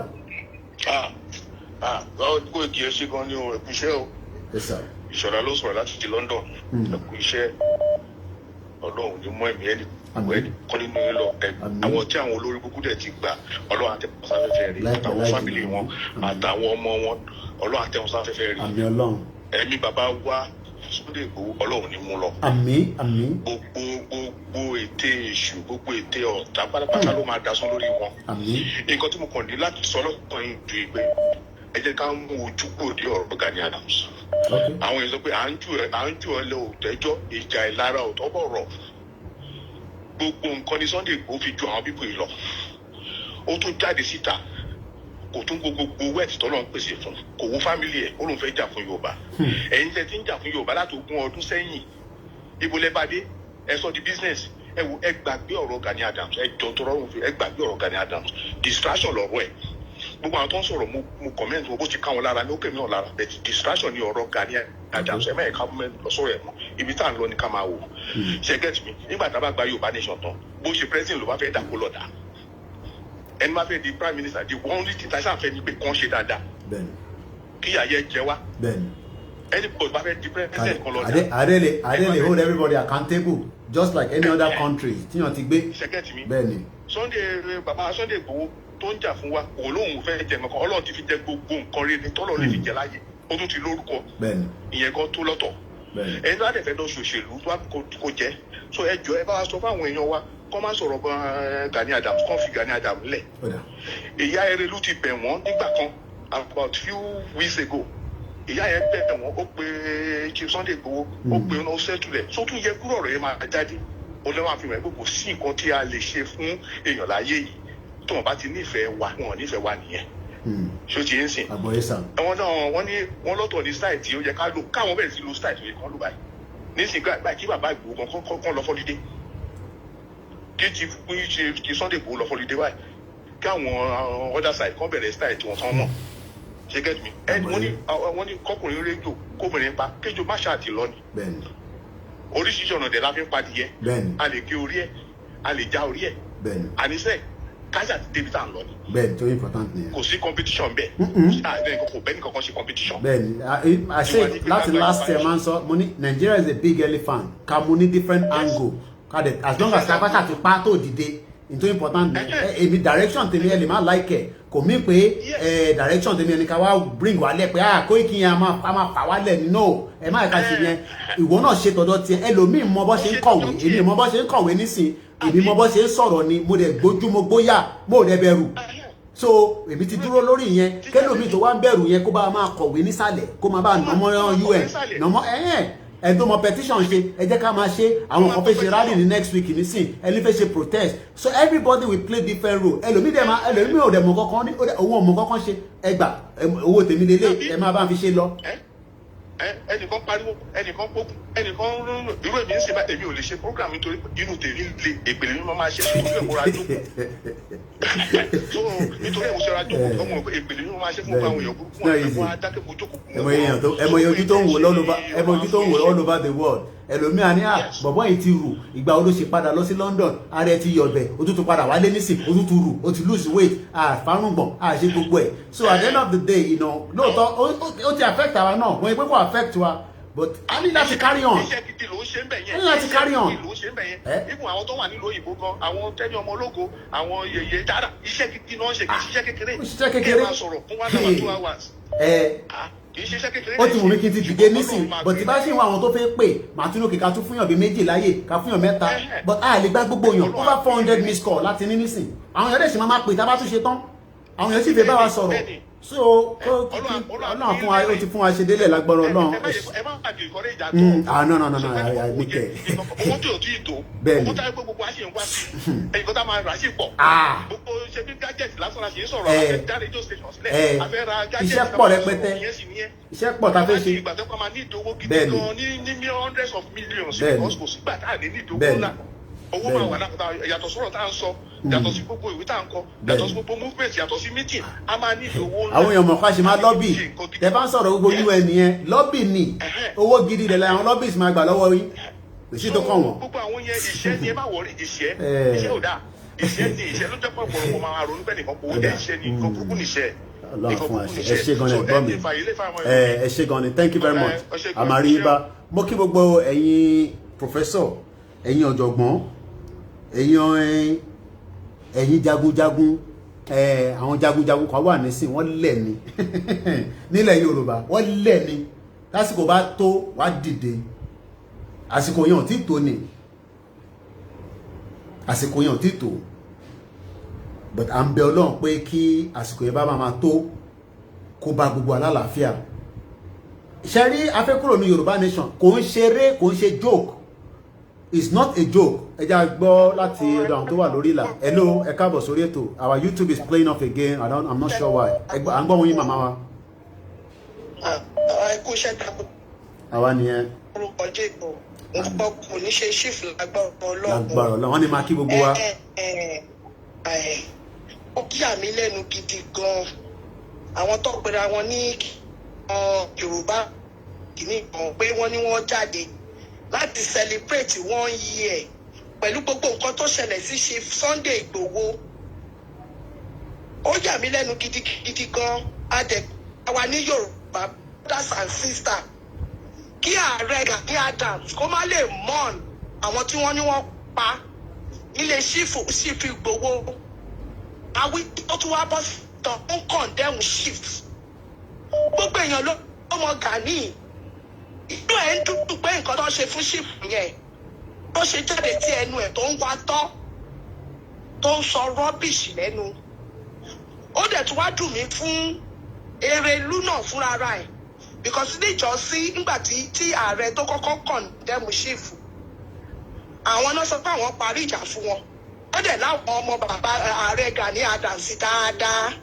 pé ẹ kò ń ṣe onínífùkù ṣó wá yẹ kí ààrẹ tún wá jáde pẹ̀lú pé ẹ ló sọ pé òun pa ìjà kó tún máa condemn chief ṣé bó ṣe lọ síwájú nìyẹn tó jẹ́ pé àwọn sáni wọ́n fà wá sẹ́yìn àwọn náà lọ tún sọ pé àwọn làwọn kọ́kọ́ bẹ̀rẹ̀ gbogbo kìíní ẹlẹ́ ẹ̀bẹ̀ ẹ̀rẹ́ ẹ̀ àwọn èèyàn kan ló máa bẹ̀rẹ̀ nǹkan Ọlọ́run bá tóun gbà fún wọn ni Ọlọ́run ò sọ pé àwọn ní gbogbo Yorùbá nation yìí ní ayé ti gbọ́. Àwọn alálẹ̀ àti Ọlọ́run ló sọ̀pọ̀tì sí Sunday Igboho kí ló dé tó ṣe gbà forí. Àwọn pípa akọgun náà ajáde máa sọ̀rọ̀ pé òun wà lẹ́yìn Sunday Igboho. Nígbà tó máa ṣe mítìrì sí ṣe báwọn ní ṣíàmà àwọn gbogbo ẹ̀. Wọ́n tẹ invitation wọ́n fi erelú sí wọ́n fi gbogbo ẹ̀ ṣé wọ́n lè pẹ̀lú pé wọ́n mọ̀ àwọn lè bá bàbá ààrẹ Gani sọ̀rọ̀ ṣé wọ́n lè sọ fún bàbá pé bàbá nǹkan ta fẹ́ ṣe yìí o ẹ má jẹ́ ká ṣe ń sìn yín o wọ́n bọ́ síta wọ́n láwọn àwọn celebrate wọ́n ẹ̀ ọ̀rọ̀ owó náà ló ń ṣe wọ́n gbogbo nǹkan tá à ń sọ ìtorí owó ni ó dẹ̀ rò pé Gani Adams dẹ̀ rò pé gbogbo owó tán sọ pé wọ́n dá yẹn pé ṣífù wọn kò fún òun ló jẹ́ kó máa hùwà bẹ́ẹ̀ yẹn ẹ̀ rí i pé ìgbà kan tó ní wọ́n donate machine fún ṣífù torí ìlara iná làwọn èèyàn náà ṣe tún contribute tó lọ donate fóun náà pé bóyá kó ṣàlè fi. no ìyẹn tẹ tí wà ní platform pé ó máa donate fáwọn méjèèjì mo lè confirm yẹn but ẹ máa sọ̀rọ̀ lọ. ìyẹn àpẹjọ tún ṣe pé kí gbogbo nǹkan tó ń wà ẹ̀kọ́ lè tán wọ́n tún donate kí ló fẹ́ nǹkan tó ń dùn mí ni pé ṣẹ́rí Erelu àti Akọgun ó ń dùn mí gan fún wọn pé ní gbogbo yín wọ́n máa ṣe àti frank lò tẹ́ kọ́kọ́ sọ̀rọ̀ kan àti ọ̀rọ̀ bí Ọlọ́run ò dẹ̀ gbà á tó ní pọ̀wọ́ ṣèfù ní kíní ìtìgbà tí náà ṣe spọ́ọ̀tì ẹ̀ wọ́n tí wọ́n ní wọ́n mú ẹ̀ kò sí ìtọ́kùn ìgbónú níjọ́sí àwọn ọ́fíìsì tó mú ẹ torí pé ó fẹ́ fi gbowó òun ló ṣe nǹkan tó fi wọ́n sílẹ̀ bẹ̀ ẹ gbogbo àwọn ṣe tó jẹ́ tó máa mú ẹsẹ̀kẹsẹ̀ ní sí máa pe àwọn kọ́míṣọ́ tó máa lọ gbà wọ́n sílẹ̀ kí ló dé ààrẹ náà lè máa ṣe dìsẹ́ǹtì fún àwọn ẹ̀dùn àwọn tó á tún máa rán àwọn ọ́fíìsì ara lọ sí àwọn tó jẹ́ ṣe ráìlì pé kọ́ lọ máa wọ́n ìwà yìí ò dáa òun Gani Adams níjẹ̀ ló ń fọ àgbẹ̀yìn wọ́n tó ń ṣe òun kò tẹ̀ ní a máa ṣe bí a máa ṣe lé a máa ṣe ẹsẹ̀ kan sílé ẹsẹ̀ kan síta wọ́n ti gbàtà fẹ́ bẹ̀rẹ̀ kìíní chief kan ló wà rẹ̀ kalẹ̀ wáyọ̀ títí Erelu Akọgun gbogbo náà pé kó wá jẹ dáhùn ìgbà tí ò dáhùn tá ààrẹ ní bíṣọ ló dá sí fún kalẹ̀ chief bẹ́ẹ̀ ni ó kí ló wá ń bínú wọ́n chief lọ́tù wọn pé chief ló sí nígbà tó mọ̀ pé òun fẹ́ òun náà fẹ́ kó máa tẹ̀lé ṣìfù kí ló dé táwọn ọ́fíìsì ò ṣe máa tẹ̀lé rálì yẹn ìlara fẹ́ ọ̀gá ó lè jẹ́ méjì èèyàn pọ̀ ó fẹ́ jà Ààrẹ Ọ̀nà Kakanfò ó tún jẹ lórí ní tí ń ṣe rẹ̀ wọ́n ìgbà tí Sunday wọn tó ti lọ kí níbi nílẹ̀ pẹ̀mí àtẹ̀yìn bóyá Sunday wọn tó gbà yẹn kò dá kó pè mí tí kò sọ pé àwọn bàbá kí gbogbo ọjọ́ wo ó ti gbé ìsìn òwá yẹ̀yẹ́ ọlọ́run máa yẹ àwọn náà lágbára Ọlọ́run bó ṣe yẹ̀yẹ́ ọmọkùnrin Ọlọ́run máa yẹ̀yẹ́ lágbára Ọlọ́run kò sí bó ṣe lè mọ̀ ṣe everybody ló mọ̀ kò sẹ́ni tí ò mọ̀ Gani Adams gbogbo èèyàn ló mọ̀ tirẹ̀ gbogbo èèyàn ló mọ̀ ní Surulere bó ṣe ń sọ pé òun ṣe wúlí gáàsì ní nǹkan tó máa bẹ̀ kò sí bọ́dì tí ò mọ̀ ohun tó ní kọ́ máa sọ fún yín ni pé ṣe Akọgun láti ṣùgbọ́n tó fi pè yín o láti pè chief kìíní kàwọ́ tí kò ẹni máa kọ̀ pé ẹ̀tọ́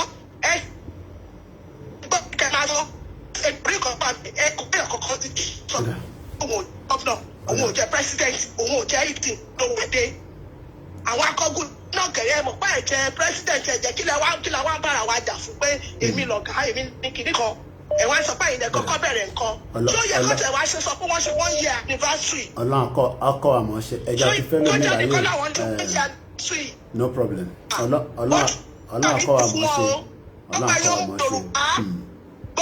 gbogbo wa là ń mọ̀nà ẹ̀wọ̀n tó pa tó yẹ káwọn àbọ̀ Akọgun àti Erelu àti Gani Adams tó yẹ kó jókòó jáde pé àwọn wá ṣe anniversary 1 year ó ga o.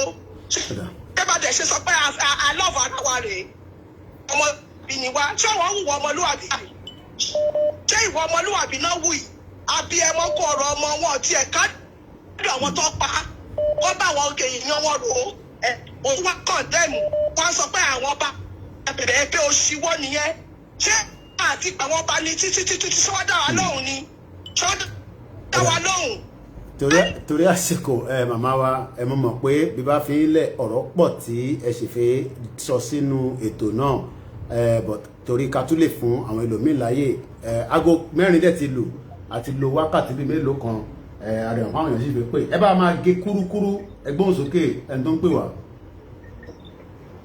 ẹ lọ ń kókó ẹ káàsán ẹ kúṣẹ́ olúwa ọlọ́run máa fún yín ṣe lágbára gbogbo wa ibi tá à ń lọ àti débẹ̀ àwọn tó máa dè wá lọ́nà ọlọ́run bá a sọ́nà nǹkan kan lèmi fẹ́ ṣàkíyèsí yín fún ṣe mọ̀ yí pé gbogbo ẹ sọ̀rọ̀sọ̀rọ̀ mìíràn lè jẹ́ fún àwa yorùbá àwọn ọmọ òjìlẹ̀ yorùbá àwọn tó mọ nǹkan tó ń ṣe whether home or abroad mìíràn lè jẹ́ fún wa mo fẹ́ fi àsìkò ìrọ̀ gbogbo yín ìtanú ẹ mú kúrò by biting ẹ mú kúrò ká máa rojọ́ èèyàn lẹ́yìn ẹ mú kúrò ẹ jẹ́ ká focus lórí nǹkan tá a gbé dání ẹ má jẹ́ ká máa sọ̀rọ̀ ara wa níbi because mo rí pé ní àwọn tó ń sọ̀rọ̀ ẹ ń sọ̀rọ̀ ara yín níbi ẹ ṣe mítìn ẹ forí kó pé àwọn yorùbá sọ pé kò ń ṣe gbogbo aṣọ lèèyàn ń sá sóòrùn tí nǹkan bá ṣẹlẹ̀ ẹ sọ ní ìtùbí ìnùbí ẹ pera yín ṣe bẹ́ẹ̀ ṣe à ń ṣe mítìn èwo ni kẹ́ máa ṣí ìdí yín síta lórí social media this is not on ẹni tó bá wà wise tó ní knowledge tó ní wisdom wọn kì í ṣe nǹkan báyẹn àwọn obìnrin wàhálà wa dẹ̀ ti pọ̀ jù a máa ń sọ̀rọ̀ jù àwọn náà máa rẹ̀ ń tó ranjú àwọn náà rẹ̀ ń tó tínú ń bí ẹ jẹ́ ká focus tí ọmọ wa bá ṣe nǹkan ṣá máa dọ́mọ yẹn nù ní a máa gbàdúrà fọmọ yẹn ni pé olúwa bá mi change ọmọdé yìí I don't like what is going on kò dẹ̀ kí n ṣàwọn wa nìkan là ń wò yín gbogbo àwọn èèyàn ń wò yín àwọn tó fẹ́ ṣubú yín ń wò yín and let me tell you one thing today spiritual realm they will use that to attack you.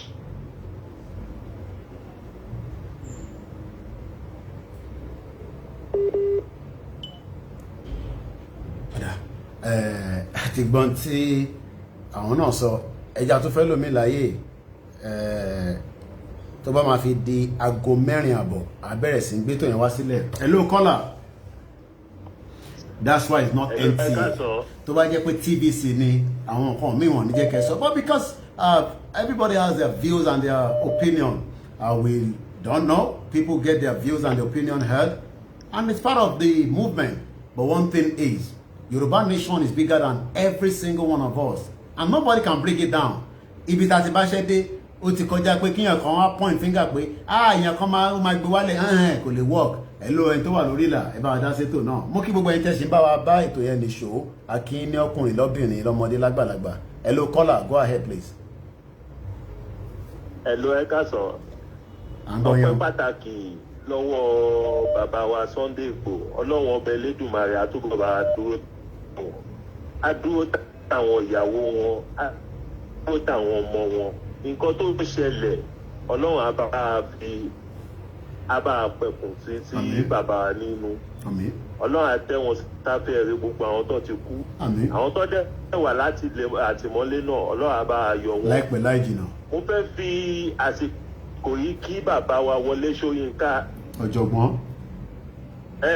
ọ̀jọ̀gbọ́n bàbá wa bàbá àtàtà nílẹ̀ Yorùbá ọlọ́run á túbọ̀ lọ́rẹ̀ mi bàbá. ó ti sọ̀rọ̀ tán ó ti ní kíjọba lọ apologize fún Sunday ọ̀rọ̀ yẹn lè má ti yé ìjọba nísìn but àfilẹ̀ bẹ́ẹ̀. ẹ̀mí gígùn mo dẹ̀ I'm using this opportunity to thank the governor of Benue State too. ó dúró tán ọkùnrin gidi ni. Those are the real governor of Nigeria, you know. Those are the real governor. Mo dẹ̀ dúpẹ́ lọ́wọ́ bàbá wa SAN, Senior Advocate of Nigeria, bàbá wa Fẹ́mi Fálànà náà. Ọ̀jọ̀gbọ́n yìí. Ọpẹ́ pàtàkì lọ́wọ́ àwọn náà. Ọ̀jọ̀gbọ́n. Ó ní wọ́n wá bí amrọ̀bà. Amrọ̀bà tó wá pààyàn sínú ilé. Kọ́ má padà lẹ́yìn wa, mo bẹ̀ wọ́n.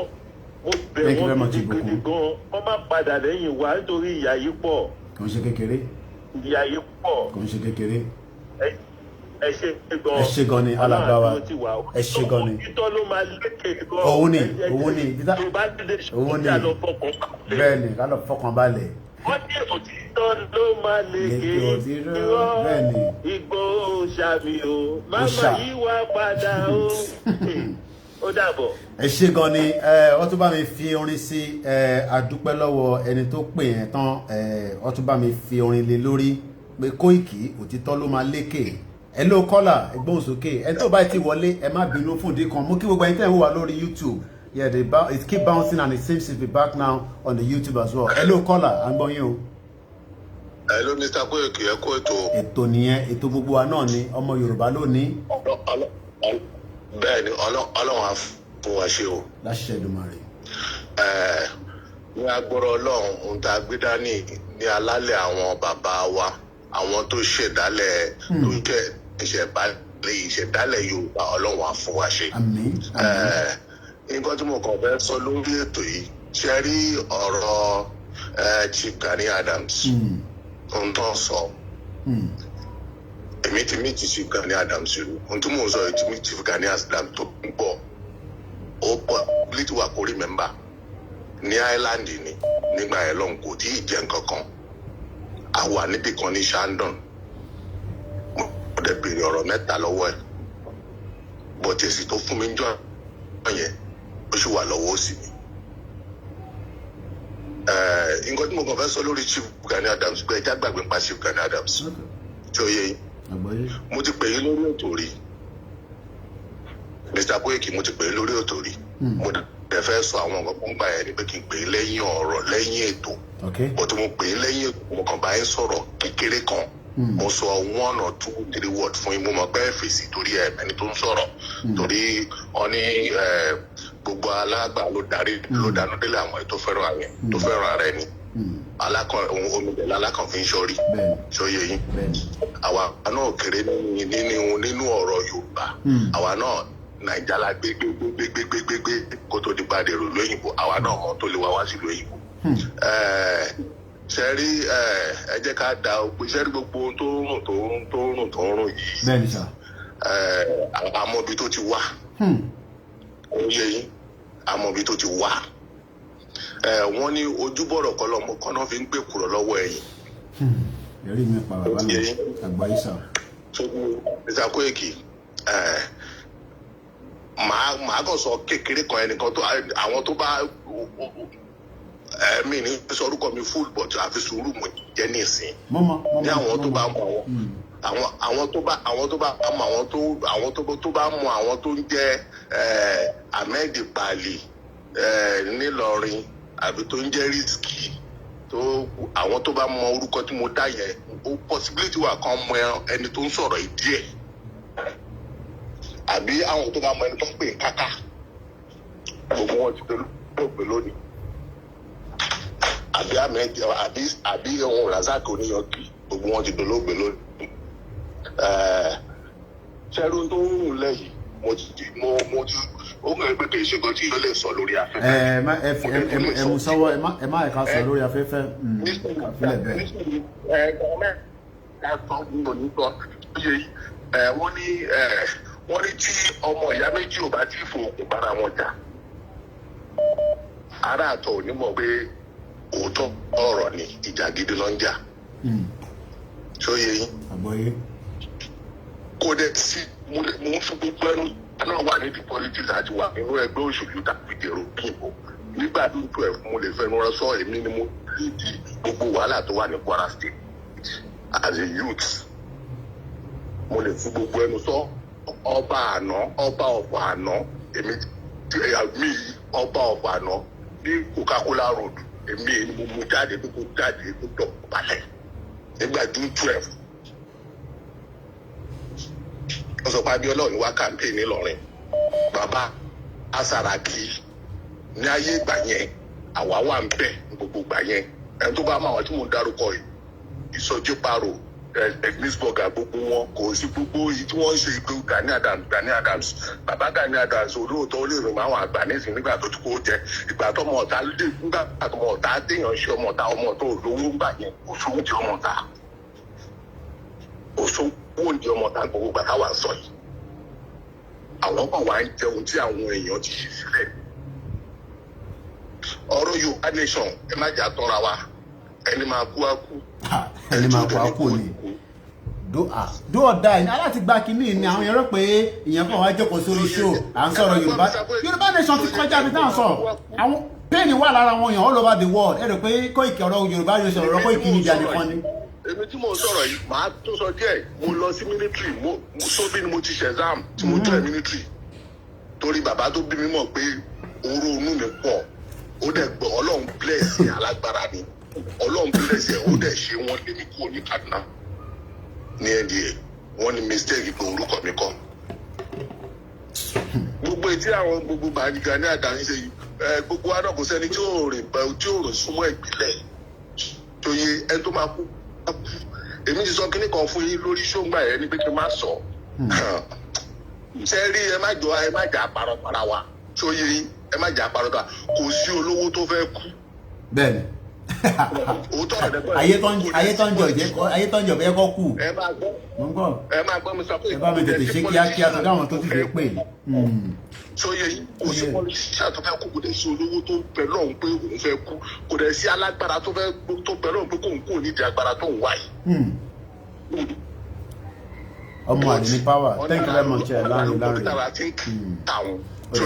àgbọ̀yé torí àsìkò ni màá ní láti jẹ́ kẹ́ lọ so màá kọ́ fún yín 30 seconds kẹ́kọ̀ọ́ fi close ẹ̀ so that kí n lè fẹ́ lómi láyè. ṣé nǹkan tí mo kàn fẹ́ sọ ni pé mo ti text yín reply button ẹ má bínú. tẹ bá ti ṣe tó nǹkan tẹ bá ráyè ẹ jẹ́ ká sọ̀rọ̀ lórí WhatsApp èmi máa sọ òótọ́ ọ̀rọ̀ fún yín ṣóyè yín àwọn èèyàn kan wà jẹ́ pé àwa náà wà á dúpẹ́ fọlọ́run ọmọ ti dàgbà kí la tó wálé ayé tọ́lọ́run ò ṣe fún wa bọ̀dù torí àwọn generation incoming generation tó ń bọ̀ kí la fẹ́ rí lẹ̀. kíyà má tó wá jẹ wọn kọ́mọ máa wo Denmark àti Netherlands torí àsìkò ni ẹ̀gbọ́n mi.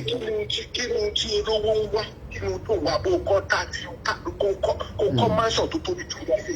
ẹ kúrò ẹ mọ̀ tẹ Ajáò. ẹ máa fi mọ́ ẹgbẹ́ bẹ́ẹ̀dì kan ló máa sùn lọ́dún. bẹ́ẹ̀ni ọ̀dà màá jẹ́ kẹlẹ́ ẹ̀gbọ́n mi à sọ̀rọ̀ lẹ́yìn ètò ẹ má bínú ṣe rí Yorùbá nation ó ti kọjá báwọn èèyàn ṣe ń fojú wo àwọn ẹgbẹ́ ọ̀rọ̀ Koiki media lọ́rọ̀ Yorùbá nation ti kọjá yẹn bí màmá wa tó dẹ̀ pé lẹ́ẹ̀kan ṣe sọ ẹni sùúrù alàgbà wa tó ń pè ìjọ mo fi tọwọ́ àti ọmọdún lẹ́nu ẹ má bínú fún 30 seconds ẹ rí pé gbogbo ìgbà táwọn ẹ bá ń jáde in tí chief ń sọ fún wọn ni pé ẹ má jà ibi tí ìjà bá ti fẹ́ bẹ̀rẹ̀ ẹ máa bọ̀ nílé padà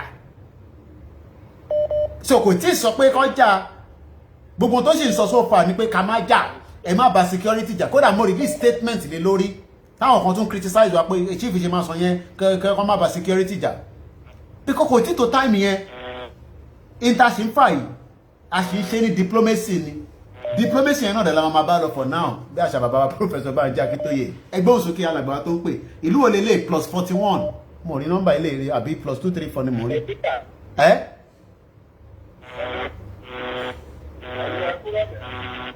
ẹgbọ́n sókè dáadáa ọmọ láì ní on crack mọ̀ gbọ́yìn o ṣe lo APC ni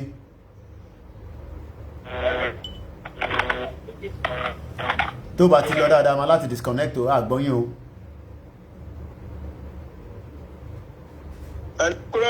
ẹ̀hẹ́n kí lẹ́ ń lò tẹ́lẹ̀ ẹ connect mọ́ mọ́tò ní àbí APC ẹ kúrọ̀lẹ́. no ẹ kúrọ̀lẹ́ orúkọ tèmi ni engineer Bọ́lájí láti Lagos State. ok ẹgbọ́n sókè sá. láti ṣe rí ọ̀rọ̀ louis tàbá ní pé ká mẹ́nu bà ó jẹ́ nǹkan tó jẹ́ pé ilẹ̀ máa ṣú ilẹ̀ máa mọ́. thank you Mole AJ. bọ́ nǹkan tí èmi fẹ́ jẹ́ kí a ṣe ṣe ń gbọ́. mo ń gbọ́ yín sà. ṣe rí gbogbo àwọn tí wọ́n rí chẹ́ńjì díẹ̀díẹ̀ fi ra dátà kéékèèké. àgbọ̀yé tí sà. wọ́n bẹ̀rẹ̀ sí ní sọ̀rọ̀ sí Alhaji yẹn tó ń sọ̀rọ̀ sí Mr. Sunday Igboho ẹjọ́ tí wọ́n kọ́ tí ó ti yé yín ẹjọ́ wọn kọ́ ṣe rí tí nǹkan bá máa da gẹ́gẹ́ bẹ́ẹ̀ mi ṣe mọ̀ ṣé ń gbọ́ nǹkan tí mò ń sọ. àgbọ̀yé sà. tí nǹkan bá máa da èèyàn ò lè má rí ọmọ àlè tó máa ba nǹkan jẹ́ àbí tó máa yín sí lẹ́yìn láti jẹ́ pé kí nǹkan yẹn má jẹ́ kó ṣeé ṣe tí ó ti yé yín.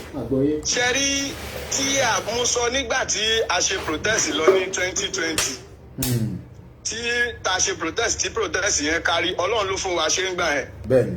mo ń sọ ń gbà yẹn pé tí a bá continue kíndì a lè rírú ẹ̀ ṣe tán láyé àwọn kan sọ pé rọ ni ìdí tí a fi lè rí ṣe ni pé ṣe rí àwọn ìjọba wa ṣé ń gbọ́ ọkọ̀ tí mò ń sọ. Loud and clear. Everybody ló ní àwọn àṣírí kan lọ́wọ́ nípa àwọn ìjọba bọ̀ kò ń ṣe orí afẹ́fẹ́ láti máa sọ tó bá dẹ̀ yẹ ká sọ lórí afẹ́fẹ́ náà a máa sọ tó ti ní. ṣe rí ìdí tí a fi sọ pé a lè rí ṣe ara àwọn èèyàn wa ń ló káṣọ sọ́rùn tí wọ́n dẹ̀ wá sí Lẹ́kì tí wọ́n wá pààyàn bẹ̀ tán káṣọ sójà sọ́rùn. Níbẹ̀ èmi wà ń bẹ̀ lálẹ́ ẹjọ́ yẹn mo mọ èèyàn bíi 2 sí 3 tó ti yẹn tó jẹ́ pé a lè point wọn but immediately wọ́n sáré gbé wọn travel out wọn jẹ́ kí everybody rí wọn ní Nàìjíríà mọ́. So ṣé lára àwọn mo fẹ́ gbà yín yẹn dáadáa ṣé lára àwọn kọ̀ọ̀tù tẹ̀rọ páwọn tó palẹ̀ ń sọ ni so lára àwọn tó wá pààyàn lẹ́yìn sọ yìí nísìn tó wá tọ́lẹ̀ tí.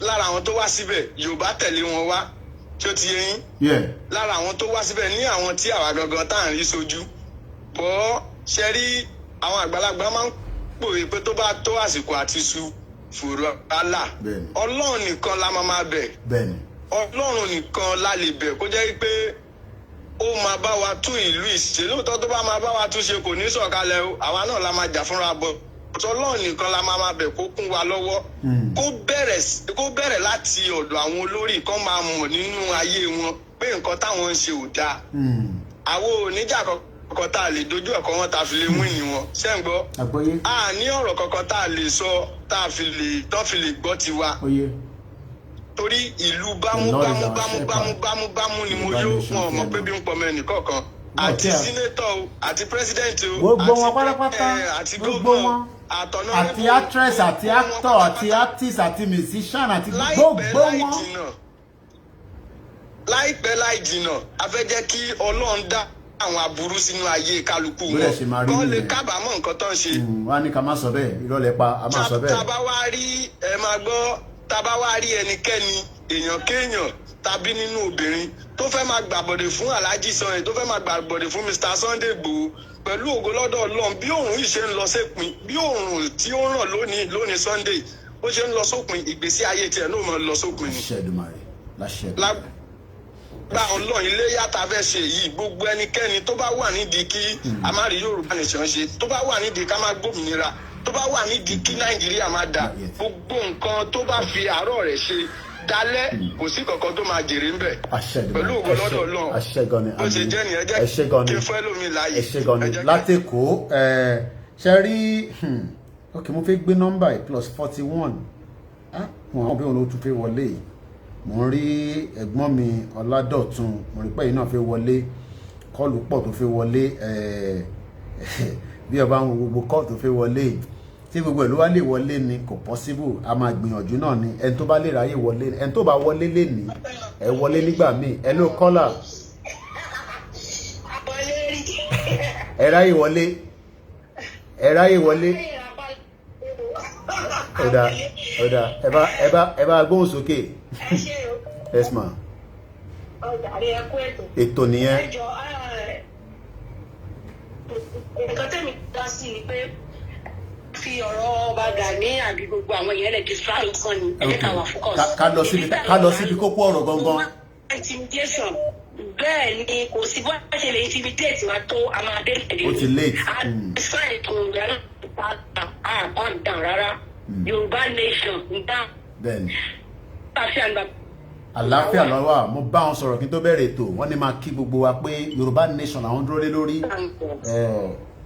àbáwá kí wọn pé ara wọn kókókó tó máa ṣe wọn ní sàárẹ̀ ẹ̀mí kúkú gbogbo yìí tẹ̀lé ń káàkiri náà kò sí kankan tó máa kúkú òjijì àtọ́ta ìtúsí náà lágbára Ọlọ́run Lódùmarè Ọlọ́run á mú ìpẹ́ kúkú lò tún wá fi á ju àwọn ẹbí wọn nínú àdìrírú ẹ̀ máa tẹ̀lé fún wọn.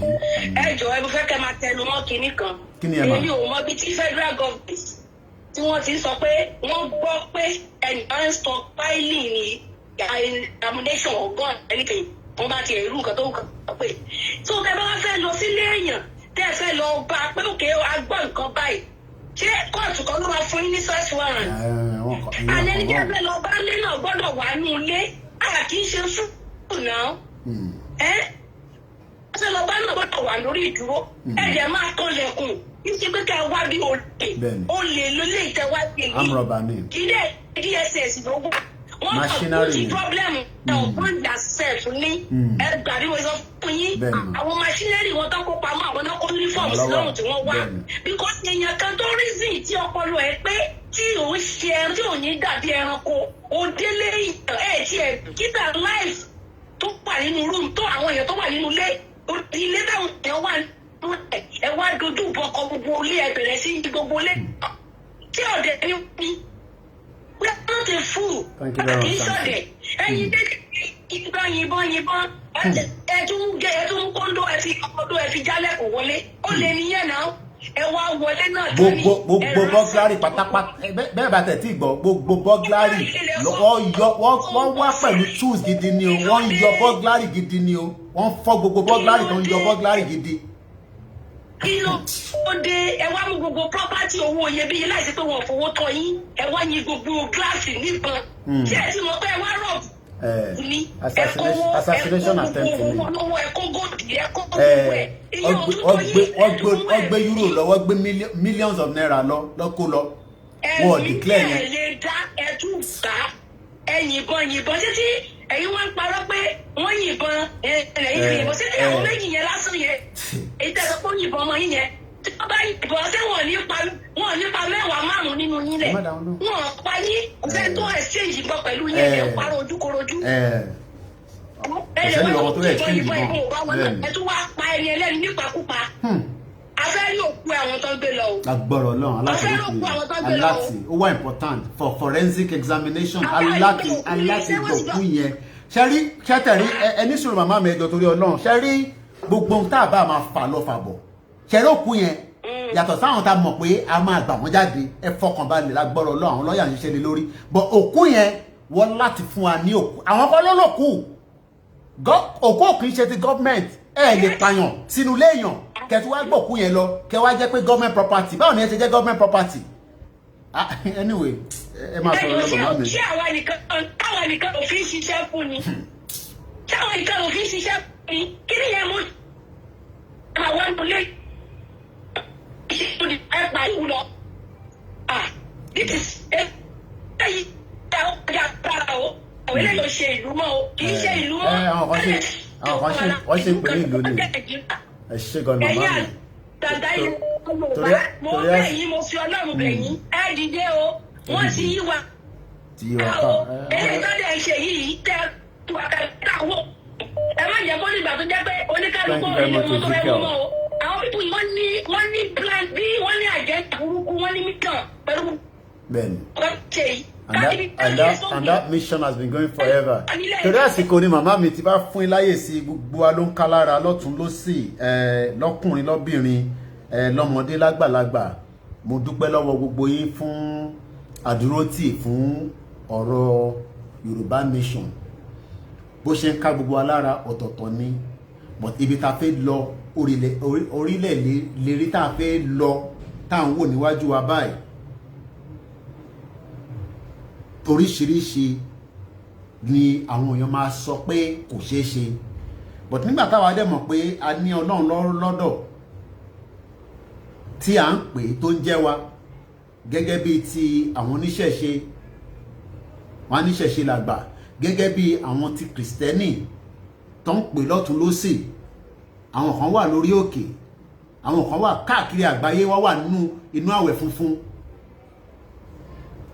lóríṣiríṣi tó ń pe Ọlọ́run tó ń bá sọ̀rọ̀ pé ṣé ṣé bó ṣe máa wò wá níran ni ṣé Ọlọ́run ṣe wá dá wa sáyé fún yàjẹ́ nítorí pé ẹlòmíì kan wà nù Nàìjíríà kò tẹ̀ understand it's not about going to that church and be receiving sermon and then thinking that everything will just change no aláti wá sọ fọlọ́ nísìnyí pé àsìkò ti tó ta fẹ́ kúrò nínú ìlú burúkú yìí that's the message now from all the cubicles across each of the churches. White garment ní ní ìta máa bọ́lọ̀ sọ ni pé ṣé Ọlọ́run ṣe oníkàwá má ṣoríire láyé ni ṣó dìgbà tá a bá dé lóyìnbó la máa tó ṣoríire ni ọmọ jáde pẹ̀lú mo rọ́mọ kan tán ló ṣẹ̀ṣẹ̀ tán ní UI brilliant tẹ bá máa wá lọ́wọ́ bọ̀ nísìn tó bá fún ní scholarship lọ sí lóyìnbó báyìí kò ní padà wá mọ́ kí ló fẹ́ wá ṣe because there is no hope in the country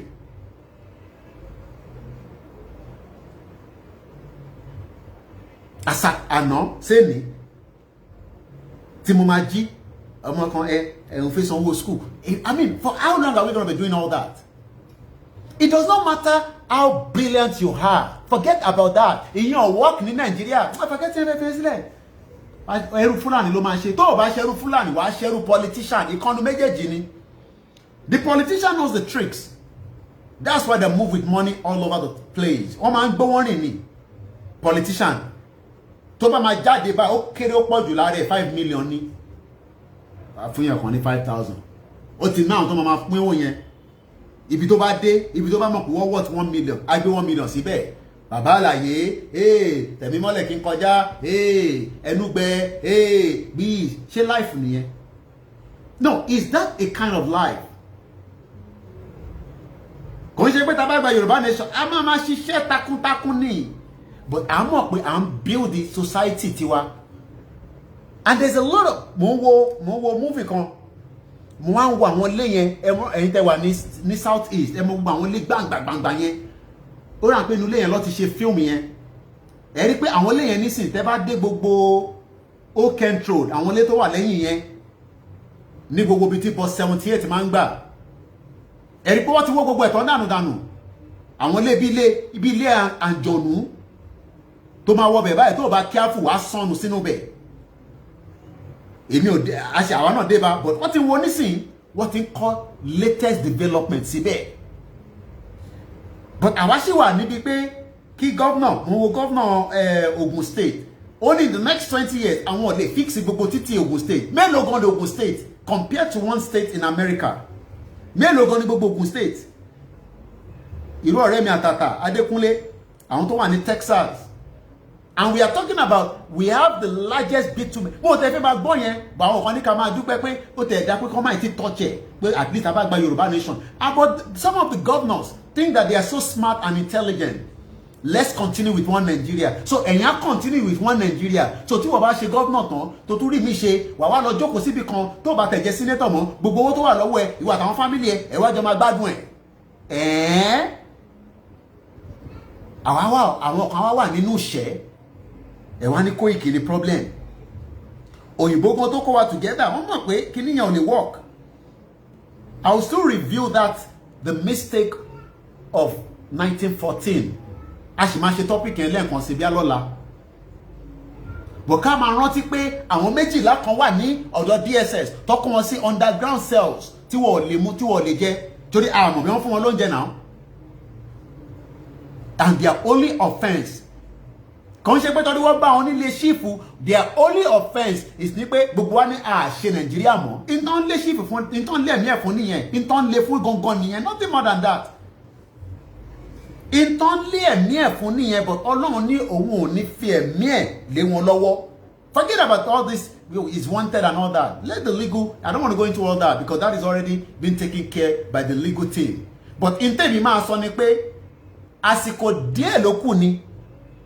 Díẹ̀ báyìí ló kù. We can't continue like this and allow the politicians, to play with our life. I want to play politics. Ṣé politics ni tá ń ṣe? You are playing politics with the north and not the north of the Hausa. You are playing politics with the Fulanis. I won't hate in your kankan. But what we are saying is, ẹ jẹ́ ká dá dúró and let's see if àwọn náà lè develop. Ẹni tó bá wá fi máa ṣe pẹ̀lú Fúlàní àbí Haúsá, ó fẹ́ máa ra àkọ́kọ́ lọ́wọ́ wọn ni. Ṣé bí gbogbo àwọn bá ṣe ń káàkiri àgbáyé, ta lọ́wọ́ àkọ́ta fẹ́ rà tàbí fi ṣòwò. But we see Nigerians now saying, hey, no. Hey, if you Nigeria, hey, shut up. We will fix. You cannot fix Nigeria. Forget it. Oh, le mani mo ranju bẹ́ẹ̀ ni. Oh, le fix Nigeria. You can never fix Nigeria. It is unfixable. Forget about all the lies they're telling you. The white man knows Nigeria cannot be fixed. And the condition of Fulani, I have told you, there are millions of countries. I don't want to use country because it's not millions. There are millions of people sucking from this country called Nigeria. Ìwọ tó jọ mọ́ nílùú kan, ó tí mú mùdùmùdù rẹ̀. You have not tasted the mùdùmùdù tó wà nínú Nigeria. So ìjọ ò ló fẹ́ jẹ mùdùmùdù, ìwọ tó ti pé 40 years. You are 40 years. O ṣì wà lọ́ndà parent ẹ. O tẹ̀ tí mo bí life ẹ ṣe fẹ́ bẹ̀rẹ̀. O wá bímọ nísìn. Wà á máa wọ́ nkú ẹ kan tó wà nílùú òyìnbó. Kó wá bẹ́ẹ̀ ṣe ìkómọ kó sanwó ẹran tẹ máa fi ṣe súná. Do you know that pé báwọn èèyàn bá kú nílùú òyìnbó, wọ́n fún wọn ní owó tó máa fi sin òkú yẹn. Òkú kan lọ́wọ́ gbé lọ nísìn. A ní kẹ́ fún wa lókù padà. Ẹ fún wa lókù. Òkú wà lọ́wọ́ gọ́ọ̀mẹ̀ntì. Kí ni gọ́ọ̀mẹ̀ntì ń fòkú ṣe? If you need help, you have to go to your senator or your governor or your local government chairman. I need help. Whoever is putting that, I need help on YouTube. Data. Okay, so if you need help, you can go to your local government chairman and let them give you help.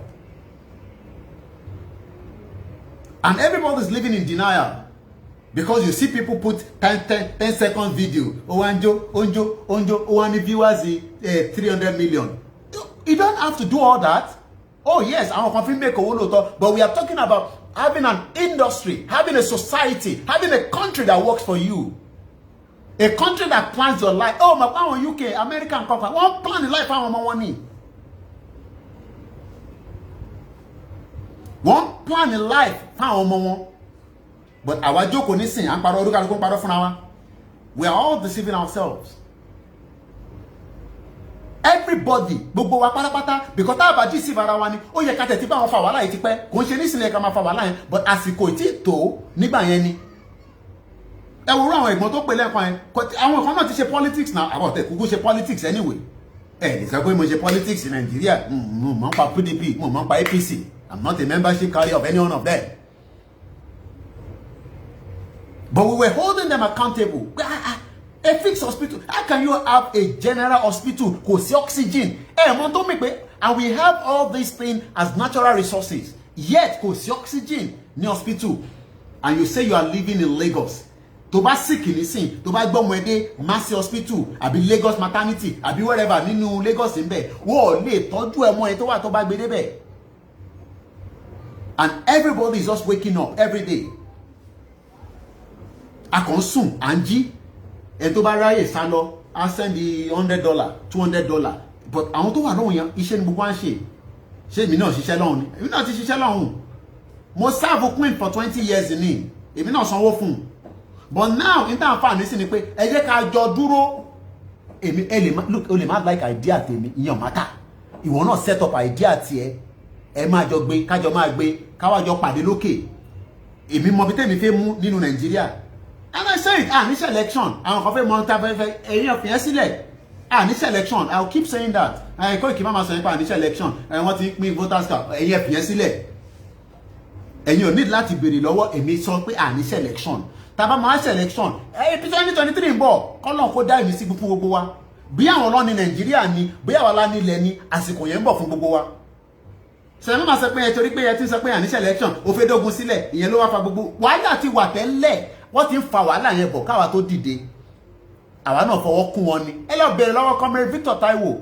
Kò ní opportunity káwa ní nísìn because àwa ti fi social media àti fi break it Lai Mohammed kò rọ́nà ṣe sí. If Lai Mohammed has the means, irú àwa báyìí nísìn, ó máa break gbogbo bones wa ni pé ọ̀rọ̀ tẹ́ ń sọ yìí ọ̀rọ̀ yìí ti pọ̀ jù. I have people sitting down watching all over the world. Àwọn náà ń gbọ́. Wọ́n gbọ́ ní governors, wọ́n gbọ́ Naso Rock. Wọ́n mọ̀ pé sẹ́, a máa tó àṣírí wọn. Bí mi ṣe ń sọ, Mayegun sọ, bí Mayegun ṣe ń sọ, gbogbo platform sọ. We cannot continue saying it and then you think people, I feel like you're stupid ni. Your history kúrò nínú curriculum wa. Àwa wá ń sọ fáwọn èèyàn nísìn pé the mistake of 1914, it was the reason why a ṣe wà nínú bíta wà báyìí nísìn. A ní oko àwọn ìlọsóko mọ́. Bó bá gbin àgbàdo, màálù máa jẹ gbogbo ẹ̀. Kò dẹ̀ sẹ́ni tó máa lọ hold responsible láti gba compensation lọ́wọ́ ẹ̀. Irú life wo nìyẹn? Lọ sí Netherlands, níjẹ tàbí jẹrin kọ́ ni tí mo rí àwọn farmers wọn tó ń protest. Ọlọ́run mọ̀ tán bí àwọn kìíní kan náà protest fún. Tọ́ta ọ̀dà gbogbo tractor síta ni wọ́n fi block gbogbo títì dànù. Government máa bẹ̀ wọ́n ni. The government will plead with them. But it is not in Nigeria where government prefer a Fulani man putting his cattle there and having AK-47 and moving around and ready to kill. And as at yesterday, a youth leader was killed. So ilé ìṣe pé Koiki ó fabricated a youth leader ẹ lọ sórí Yomi Hamzat ẹ lọ sórí platform wa mo ti rebroadcast ẹ̀ ó wà ń bẹ̀ àná alánà wọ́n pa youth leader kan ní Ọ̀yọ́ state is that the kind of life tọ́lọ́ ní ká wá sáyé fún ni? So when we are saying it, we are trying to wake everybody's mind, conscious mind ni, and astrologically ilé ayé máa shift kò lè wà títí lọ́dọ̀ òyìnbó nìkan ẹ forget it. Tẹ́ bá rò pé òyìnbó nìkan ló máa ní opportunity láyé. No. Mo wo one of, I don't want to mention his name, very popular within the UK Nigerian community. I post a lot of my posts on LinkedIn because èmi fi ń yá àwọn òyìnbó tó wà lórí LinkedIn tó ń tẹ̀lé mi pé Nàìjíríà tẹ́ invest sí yẹn a máa pín o tẹ́ ẹ̀ báyìí tí mọ̀ kẹ́yà tètè mọ̀ pa máa pín. So if you go on my LinkedIn every day mo make sure pé mo ń post sínú ẹ̀ bí ṣe ń post sórí Twitter mo ń lọ sórí Instagram. So it's not about Facebook nìkan because I want them to know. Mo wá rí kan náà àwọn community leader wa ní UK, I'm not gonna mention his name. Ó wá happy, ó wá excited pé Richard Branson ó ń lọ sí space láìpẹ́. Mo tún wo ti àwọn Russia, àwọn yẹn fẹ́ lọ act movie. Àwa sì ń sọ pé ibi ń pa wá, ìyà ń jẹ wá. Russia, àwọn actors wọn àtàwọn actress kan wọ́n lọ sí space, wọ́n lọ fi act movie. Don't you even understand the magnitude of that? And we sit down there, we have all the resources. And those resources have never worked for you and me, regardless of your brain. Your brain is not working now. Your brain is not going to work because they don't want that brain to work. And that is why we are saying we have the opportunity now, you know. I want not to that is a form our governor. Forget about the presidency was see South. It's not going to happen. You might not like it. You might love Nigeria to your fullest. We are saying now, forget about that. Denmark, Netherlands, all these small countries, how are they surviving with the little resources that they have?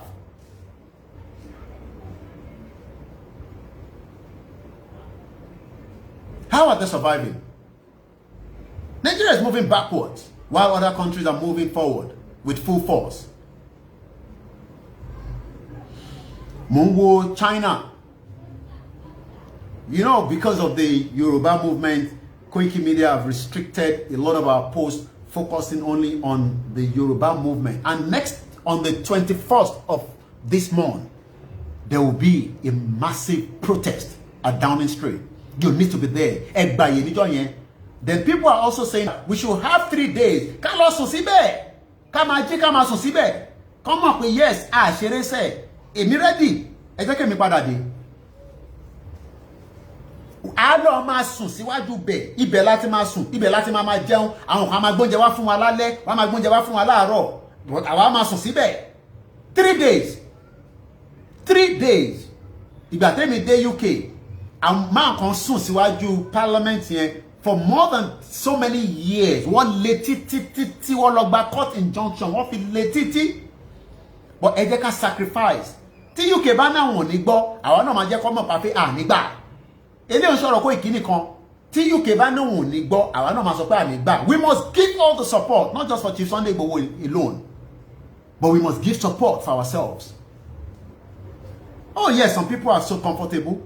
Yoruba nation. Anyone could. No.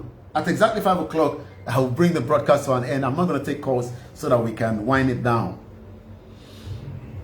I said, thank you very much. Yes, somebody said, yeah, I remember. Oh, Benny Benny. After 10 years, Nibe Waboyen. Wọ́n lé títí wọ́n lọ gba court injunction gba gbogbo ẹ̀. Oh, Benny Ben, lábẹ́ Shelley. But we can go there for 3 days. And tó bá dẹ̀ fi sáré lọ sí ilé bí ó fi lọ wẹ̀ ni, á lọ àwọn tó bá wà nítòsí. Bóde yẹ pa máa gba ilé kan ni, tó yẹ pa máa kọ́ máa lọ máa fi wẹ̀ ni. We can do it. A gba ilé kan sí area yẹn just for that 3 days. A gba Airbnb. A gba sí area yẹn gangan tó máa jẹ́ walking distance. Ẹni fẹ́ lo toilet, ẹni fẹ́ ṣanra, á lọ síbẹ̀. Ẹni bá fẹ́ sùn tó yẹ pé àwọn kan á máa sùn síta níwájú bẹ̀. Wọ́n máa bí wá pé kí ló ń ṣe wá àmọ́ sọ pé a fẹ́ kúrò nínú Nigeria. The genocide is becoming too much for us. It's unbearable. Agba Airbnb, agba Airbnb mẹ́ta kan. That's another opinion. Agba Airbnb, and we will do so across the world. Kò ń ṣe pé ní UK nìkan, wá ṣe ní Germany, wá ṣe l'America. A máa fàyè sílẹ̀ ni. A máa fi àyè sílẹ̀. àwọn kan béèrè rẹ báwo ẹni kò ní ṣe election but wọ́n ń ṣe gbogbo ètò election ẹ jẹ́ kó máa ṣètò lọ. Somebody is even suggesting 1 month. Ẹ jẹ́ ká tẹ̀sí kọ́kọ́ bẹ̀rẹ̀ pẹ̀lú 3 days. From 3 days I'll extend it. I dem ma rotate. Tó bá jẹ́ 1 month ni I rotate and kò ṣe dandan ni tó bá jẹ́ 1 night ló lè sùn. Wà wá sùn 1 night. Ṣé bá ń lọ sí party tá ń dijọ́ kejì mọ́ bẹ́ẹ̀. Gbogbo ala ti lọ sí party tó jẹ́ pé ìjọ́ kejì la máa lọlé. Tó bá ti lọ party yẹn láti bí abi ká tẹ̀sọ́ pé bí abi aago 9 ó dàárọ̀ kó tó lọlé. Ní UK bẹ́ẹ̀ náà rẹ ti lọ. Àgbàlagbà ò lè wálé, ọmọdé ò lè wálé. Tí wọ́n bá tó bá láyà ìwọ náà ọmọ ẹ̀ kó wá sí Nàìjíríà kó wá ṣọlidé kó má kẹ́mi sókè. Tó bá di summer táwọn ọmọ ẹ̀ fẹ́ gbọ́lódé ní in another 2 weeks. Ìwọ ra ticket kan ní káwọn ọmọ ẹ̀ máa bọ̀ ní Nàìjíríà kó wá rán wọn lọ sí ìlú ẹ̀. Má dùn ẹkọ́ dó sèkó, má dùn ẹkọ́ dó sèkó kó wá ní kán rán lọ kó wọ mọ́tò kó wá lọ sí. Oh, you cannot do it. Everybody knows that. We cannot. So why are we deceiving ourselves? So for how long do we continue like that? Ẹlòmíì ti lọ́mọ tó ti pé 10 years. Ẹlòmíì ti lọ́mọ tó ti pé 14 years. Ẹlòmíì ti ní adult. Ẹlòmíì ti lọ́mọ tó ti bẹ̀rẹ̀ iṣẹ́. Àwọn ọmọ ilé ní passion lóòótọ́. The children, I mean our youth, they can love Nigeria because of all these artists, It's more than that. But I do say some of our children are also now waking up. Because one more way, what a mess up. So many things are the whites have distorted so much history about us. But history wa lọ ti jóná wọ́n ti sàn mí wọ́n ti yá wọ́n ti bọ́nẹ̀. They know more than us. Wọ́n dẹ̀ mọ̀ pé tí Yorùbá bá dá dúró a máa ní àwa la máa jẹ ìmọ́lẹ̀. How can UK tó pé 70 million or 75 àwọn ló máa determine ẹ máa ṣù sí bíbà ẹ máa yàgbẹ́ sí bíbà ebi wa ẹ máa tọ̀ sí ibà la máa fún yín lówó sí. Mélòó gan ni UK. But they kept every one of us in danger. They kept everybody in danger. Tí wọ́n bá ní àyà ra ticket kò sọ pé Koiki irọ́ ló ń pa ra ticket àwọn ọmọ èèyàn ní gbẹ́gbọ́n dédé. Ra ticket ìwọ ò ní láti wá wọ ra ticket fún wọn as an adult kò fi wọn sórí flight kò wá ní kó tó bá dẹ́kọ̀ kó wọ mọ́tò kó wá gbé kó máa lọ ìlú ẹ pẹ̀lú gbogbo tó ń ṣẹlẹ̀ yìí wá lọ máa wọ́wọ́ ransom ni o rò pé Fúlàní kíá ni tó bá kì mọ́lẹ̀ tó bá tẹ̀ lọ́jọ́ bìnrin lásán tó bá kì mọ́lẹ̀ ìwọ gan wọn tó máa ṣẹlẹ̀. You can't, but you can send your children to Europe country without thinking. Àìmọye àwọn ọmọ yín tó sọ pé Dad, I'm on my way to Spain. Okay, when you get there, call me. Jẹ́ kó sọ bẹ́ẹ̀ fún ẹ. Tó bá pè é pé Dad, I'm on my way to Nigeria. Ó máa yàgbẹ́ sára ni. Ó máa lọ pàdé ẹlẹ́pọ̀ tó máa block ẹ ni pé ó máa kọ́kọ́ pè ní kí ló ń lọ ṣe? My friend wants to get married. Ó lè má padà mọ́ ló ń jẹ́ bẹ́ẹ̀. Àìmọye àwọn tó ti wá sílé for 2 days. Ẹ rántí àwọn family kan tó wá. I know the family very well through another uncle. Wọ́n kọ̀ wá sí màmá wọn ni. They got caught up with the fire. Láàrin ṣé Lagos Ìbàdàn expressway burúkú yẹn náà. Ọlọ́run máa ń jọ̀nù tó ṣe síbẹ̀ yẹn. Iná lè má jò níbẹ̀ yẹn ṣáá ni. Tanker fire, kíní kan fire. Wọ́n jóná mọ́nu mọ́tò ni. They were only able to find them because they kept their British passport in a safe kini ó ti jóná tán but they were British nígbà tó ṣáà ti rí kóòdù kékeré kan lọ fi trace wọn everybody. So everybody lives in denial. Kò mí pé torí oní American passport oní American visa kò mean anything. Kò mean anything. You can't send your children home. You know that. But your children can call you. Wọ́n náà lọ sí Thailand. Ẹ mọ̀ bí Thailand ṣe rí ni. Do you know what Thailand is? Crime wà ní Thailand, but kò pọ̀ bí wọ́n dá wọ́n máa wá ẹni tó pààyàn ni. Do you know how many white people travel to Thailand? Ẹ lọ Google ẹ̀. Àwọn ọmọ yẹn tó bá ti ní gap year, Thailand ló ń lọ. Because wọ́n mọ̀ pé táwọn bá wà ní Thailand, táwọn bá sọnù wọ́n máa wá wọn. Àìmọye àwọn tó sọnù nísìn government ò wá wọn. Government is not looking for anybody. The government is too busy. The shit-up politicians are too busy. They're not interested. And they will label somebody like Chief Sunday Igboho as wanted. The legal team are dealing with that. I don't want to go into much details of that. But anything we want see is fire to fire. So I want they need that care. They stop wakama soro. 9 minutes before the end of the broadcast, 11th of July 2021. Ẹ má bínú gbogbo ẹni tí fún dikon dikeji ẹ ráyè wọlé lẹ́ni. You will definitely have time for that. So let us, you know, can review it together for a few seconds. Can I truly? Ṣé kan tí Koiki sọ it will make sense? Holiday ń bọ̀ nísìn, o ní owó lọ́wọ́, o ti kọ́lé sí Nàìjíríà, o lè wálé. No, I understand nǹkan tó mean ni. O ní owó, o ń ṣiṣẹ́, o ti wà nílùú òyìnbó, ọdún kan, ọdún méjì, doesn't matter. But Ọlọ́run kẹ́, o wá ti ra bungalow, o ra apartment kan. O wálé láti wá sùn bẹ̀. Ẹlòmíì máa wálé.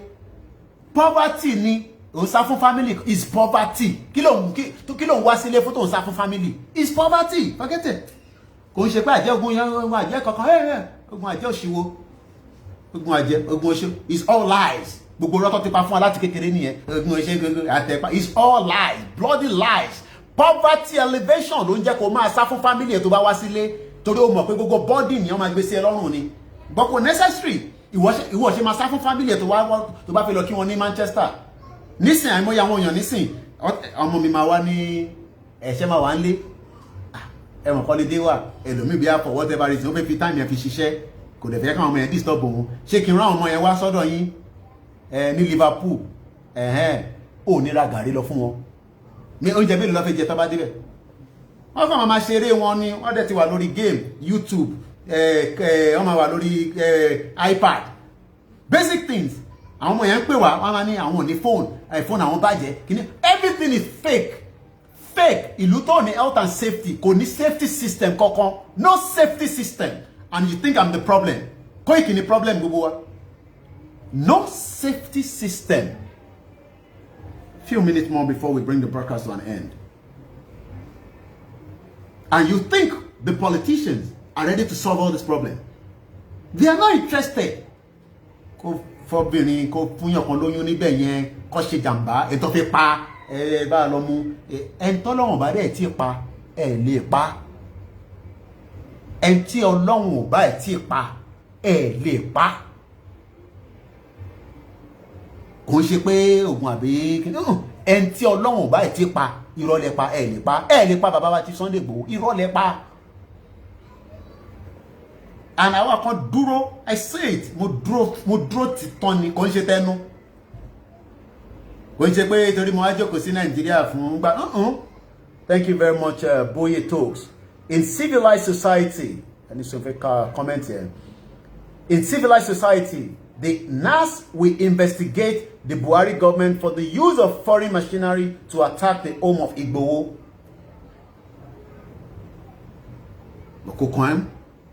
But the question is, if we leave it like this, the other guy, you do money, and now about our PDP, àwọn bàbá only, àwọn yẹn ṣí vote ni. PDP during their time opened the vault on our PDP loyalist. PDP ní gbogbo ọba tẹ̀ sọ gbogbo political party tẹ̀ bá tẹ̀ wá tẹ̀ sọ pé AAC nísìn pé okay àbí AAC máa ní okay àbí àti Ṣòwòrẹ́ mo like Ṣòwòrẹ́ PDP wá jẹ́ gẹ́gẹ́ bí party. They are all 419. They are all 419. But in town people have to commit. 419. Now àwọn kan conservative Yoruba, àwọn kan liberal. Kí ló ń jẹ́ gbogbo nonsense yẹn? So ṣé Hausa máa wá fún ẹ ní presidency pẹ̀lú bó ṣe ń bá lọ yìí? Ìjà yẹn máa wo ṣe èmi sì sọ pé kò ní selection. Bí ìjà yẹn gan láàrin ara wọn ló ti máa bẹ̀rẹ̀. Tẹ̀bá wọn ti release the communique, Hausa ní kò ní dá fún wọn. Ṣége banza ni. And somebody sit down and then you talk nonsense. Once again, Chief Sunday Igboho says, Yoruba nation no going back. Confirm. We appreciate every single one of you. Let us continue to remember the 12 Yorubas, sons and daughters, are being held right on the ground cell for nothing more than pay. We are not interested in Nigeria. They are not criminals. They are not bandits. They have not stolen anything from the federal government. We have ẹ mọ iye owó táwọn kan ti yá lọ́wọ́ bank ìlú yìí. Oh my God. Thank you very much, Timmy Faje, for the super chat. If you know the atrocity that these people have committed, ẹ lọ sí AMCON kẹ́ lọ wo iye tó yá left and right. Ọkọ̀ ìyàwó yẹn down. Mo fún mi ní information kan ní ìjẹta. I think the former IG. Àwọn owó kọ̀ọ̀kan tó jí pamọ́ síbi kan tí gbogbo wọn yẹn kọ́ bàjẹ́ left and right. These people are bastard. Stolen money. Wọ́n kọ́ gbé sínú air condition until the termite ma fi jẹ gbogbo ẹ̀ dànù. I won't care. Selfish. If truly they were going to fix Nigeria, that should have been done about 40 years ago with all the brains that we have among every different tribes. But they are not interested to fix Nigeria. They are more interested with our land. Indian need only more weight ní Nigeria. Ẹ lọ bó ṣe ń ṣàwọn Nigeria ní Indian. Ẹ lọ sí ìlú péjú, ẹ wò àwọn Indian, àwọn yẹn wá jọba. Pakistan, àwọn ìlú jágbàjágbá. Indian. Àwọn ìlú tó ní Messi fáwọn ọmọ Nigerians tó wà níbẹ̀. Ṣebí àwọn gbogbo àwọn UK, England, àwọn ẹ̀dẹ̀ ṣì ní wọ́n ṣì ń fi law díẹ̀ wọ́n ti fi tù wá lójú dúdú náà ní right. Ìrọ́nà ni o. Ìwọ lọ apply fún iṣẹ́ pẹ̀lú MI5. Tó bá ti wo gbogbo profile ẹ̀ báyìí pé origin ẹ̀ kò ń ṣe lára wọn, wọ́n á gba ìdànù ni. And everybody is living in denial. Smelling garlic. Ẹ lọ sí ìlú péjú. Indian ní more weight ju wọ́n lọ. Ìwọ ọmọ Nàìjíríà, ìwọ jẹ́ kò ń sọ pé èmi àwa ni problem. Ìwọ ju ọmọ Nàìjíríà, oní first class. First class, o mọ̀ tán pè ní first class ni ọpọlọ Ọlọ́run fún ẹ ní ọpọlọ tó dání. Ìwọ ṣe tó wá ń ṣerú lábẹ́ Indian nínú ìlú ẹ̀. Ara ò dẹ̀ fìẹ́.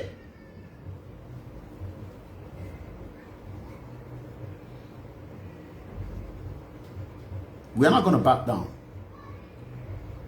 Mo dúpẹ́ lọ́wọ́ gbogbo yín tí a jọ farabalẹ̀ tí a jọ bẹ̀rẹ̀ ètò yẹn.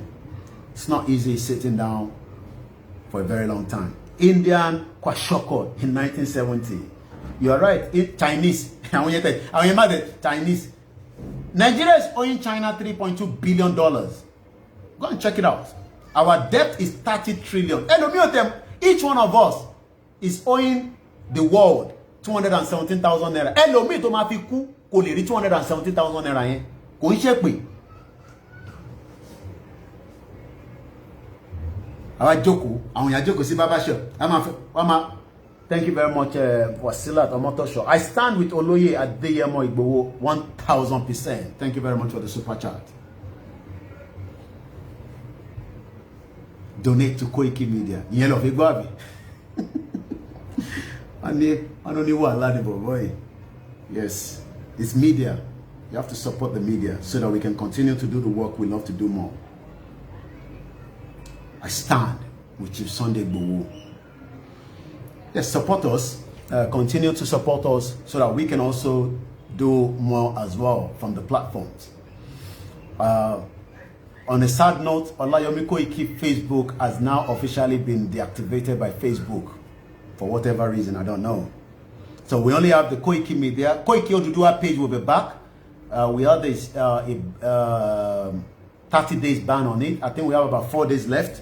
So if anybody, the bank bomb Nisin, and I'm no different media does use my broadcast. I haven't got any problem with that. I've told you that since most only last year. When Emma Baba Puluwe Lofo, Timo needs £1. £1 every day. I go on YouTube, I see different then my wife for Kombale. Imagine go for Inya Tatako. We tell you one blogger, Koiki Media, our Boris titles Legbe. All they want to do is just give you heart attack. So when you see the headline, be careful. You know, some of them are doing it to analyze our program. Some of them, criticism is part of it. But some of them also wants to give you headache. 3 hours we've done already, and I think that is more than enough for today. Support us as a platform, is a media organization, and we will continue to ask for that support all the time. I'm not afraid or scared to say that. pé I'm doing a program, support Koiki Media, bí a torí gbogbo tán sọ, no. Gbogbo yín lẹ ń dáwó fún BBC. Tó bá san TV license nílùú òyìnbó, oh, you know what you can get. Go to Guardian, they all ask for support. I'm a media organization and I'll continue to seek your support. Yes, people will say, what do you need it for? Oh yes, so that I can run the bills. Oh yes, so that we can do so many things. Those support is also helping as well. So that, you know, I don't have to even think about, you know, the monetary part of it. So that I can remain focused and do what we have to do as well. And on that note, from this end, I do appreciate every one of you, my fathers, my mothers. If you haven't got through to call today, please, next time you will definitely get through as well. Thank you very much to everyone on the YouTube. We have quite a lot of people watching, even though only 366 of you love the video out of the 885. It's okay. Those of you on Instagram, we appreciate. And we appreciate every single one of you that have sat down for the last 3 hours watching the program. Have a very good afternoon. Even the battery on the phone says it's 10%. We're done already. Have a very good evening. Good night. Toba Diola, Lagbaro Long. More legal representative. I'm not going to give too much details. Have been added to the ones that we have, and we expect them to be in Abuja tomorrow for another visitation at the DSS office in Abuja. And I'll be coming back maybe on a late broadcast and give more details on that as well. We will remind them in our prayers. We must not forget about them. Each time you remember July 1st, remember that the Almighty God saved our father, Chief Sunday Adeyemo, aka Igboho. Onikima Kinyi, like Belijino, Ile Leriti Wajon Fai, Amadebe, no going back. And on that note, we play the anthem, 2 minutes past, and I say have a very good afternoon. Those of you that are trying to call me, give it more time. Please do not call after the broadcast straight away so that I can take a bit of time to relax as well. But I'm sure I will catch up with some of your calls and your messages. If I haven't read the message, just assume that I have not read it. If I've read it, I will respond to it. Some of the messages as at 1st of July, I'm still replying to it as well. This is the anthem and this is the closing remark. I say thank you very much to my family for staying very close with me. And likewise, the Chief Sunday Igboho's family for staying close with him as well. We appreciate you all. We appreciate all his team that are working tirelessly. We appreciate Professor Banji Akintoye. We appreciate all the different organizations that are working tirelessly day and night, you know, for the progress of the Yoruba nation as well. Likewise, I won't go without appreciating my mother. I say thank you very much for standing with me. Wale Walata, thank you very much as well. Bye for now.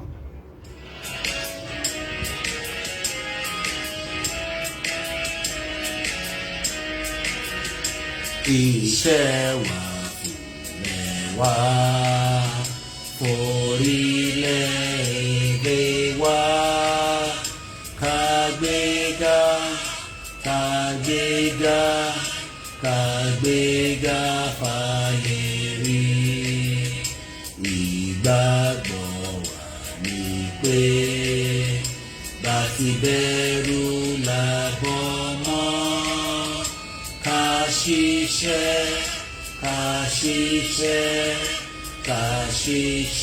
kàgbọ́lá, ìṣọ̀kan àtòmìnira ni ẹ jẹ́ ká máa lépa.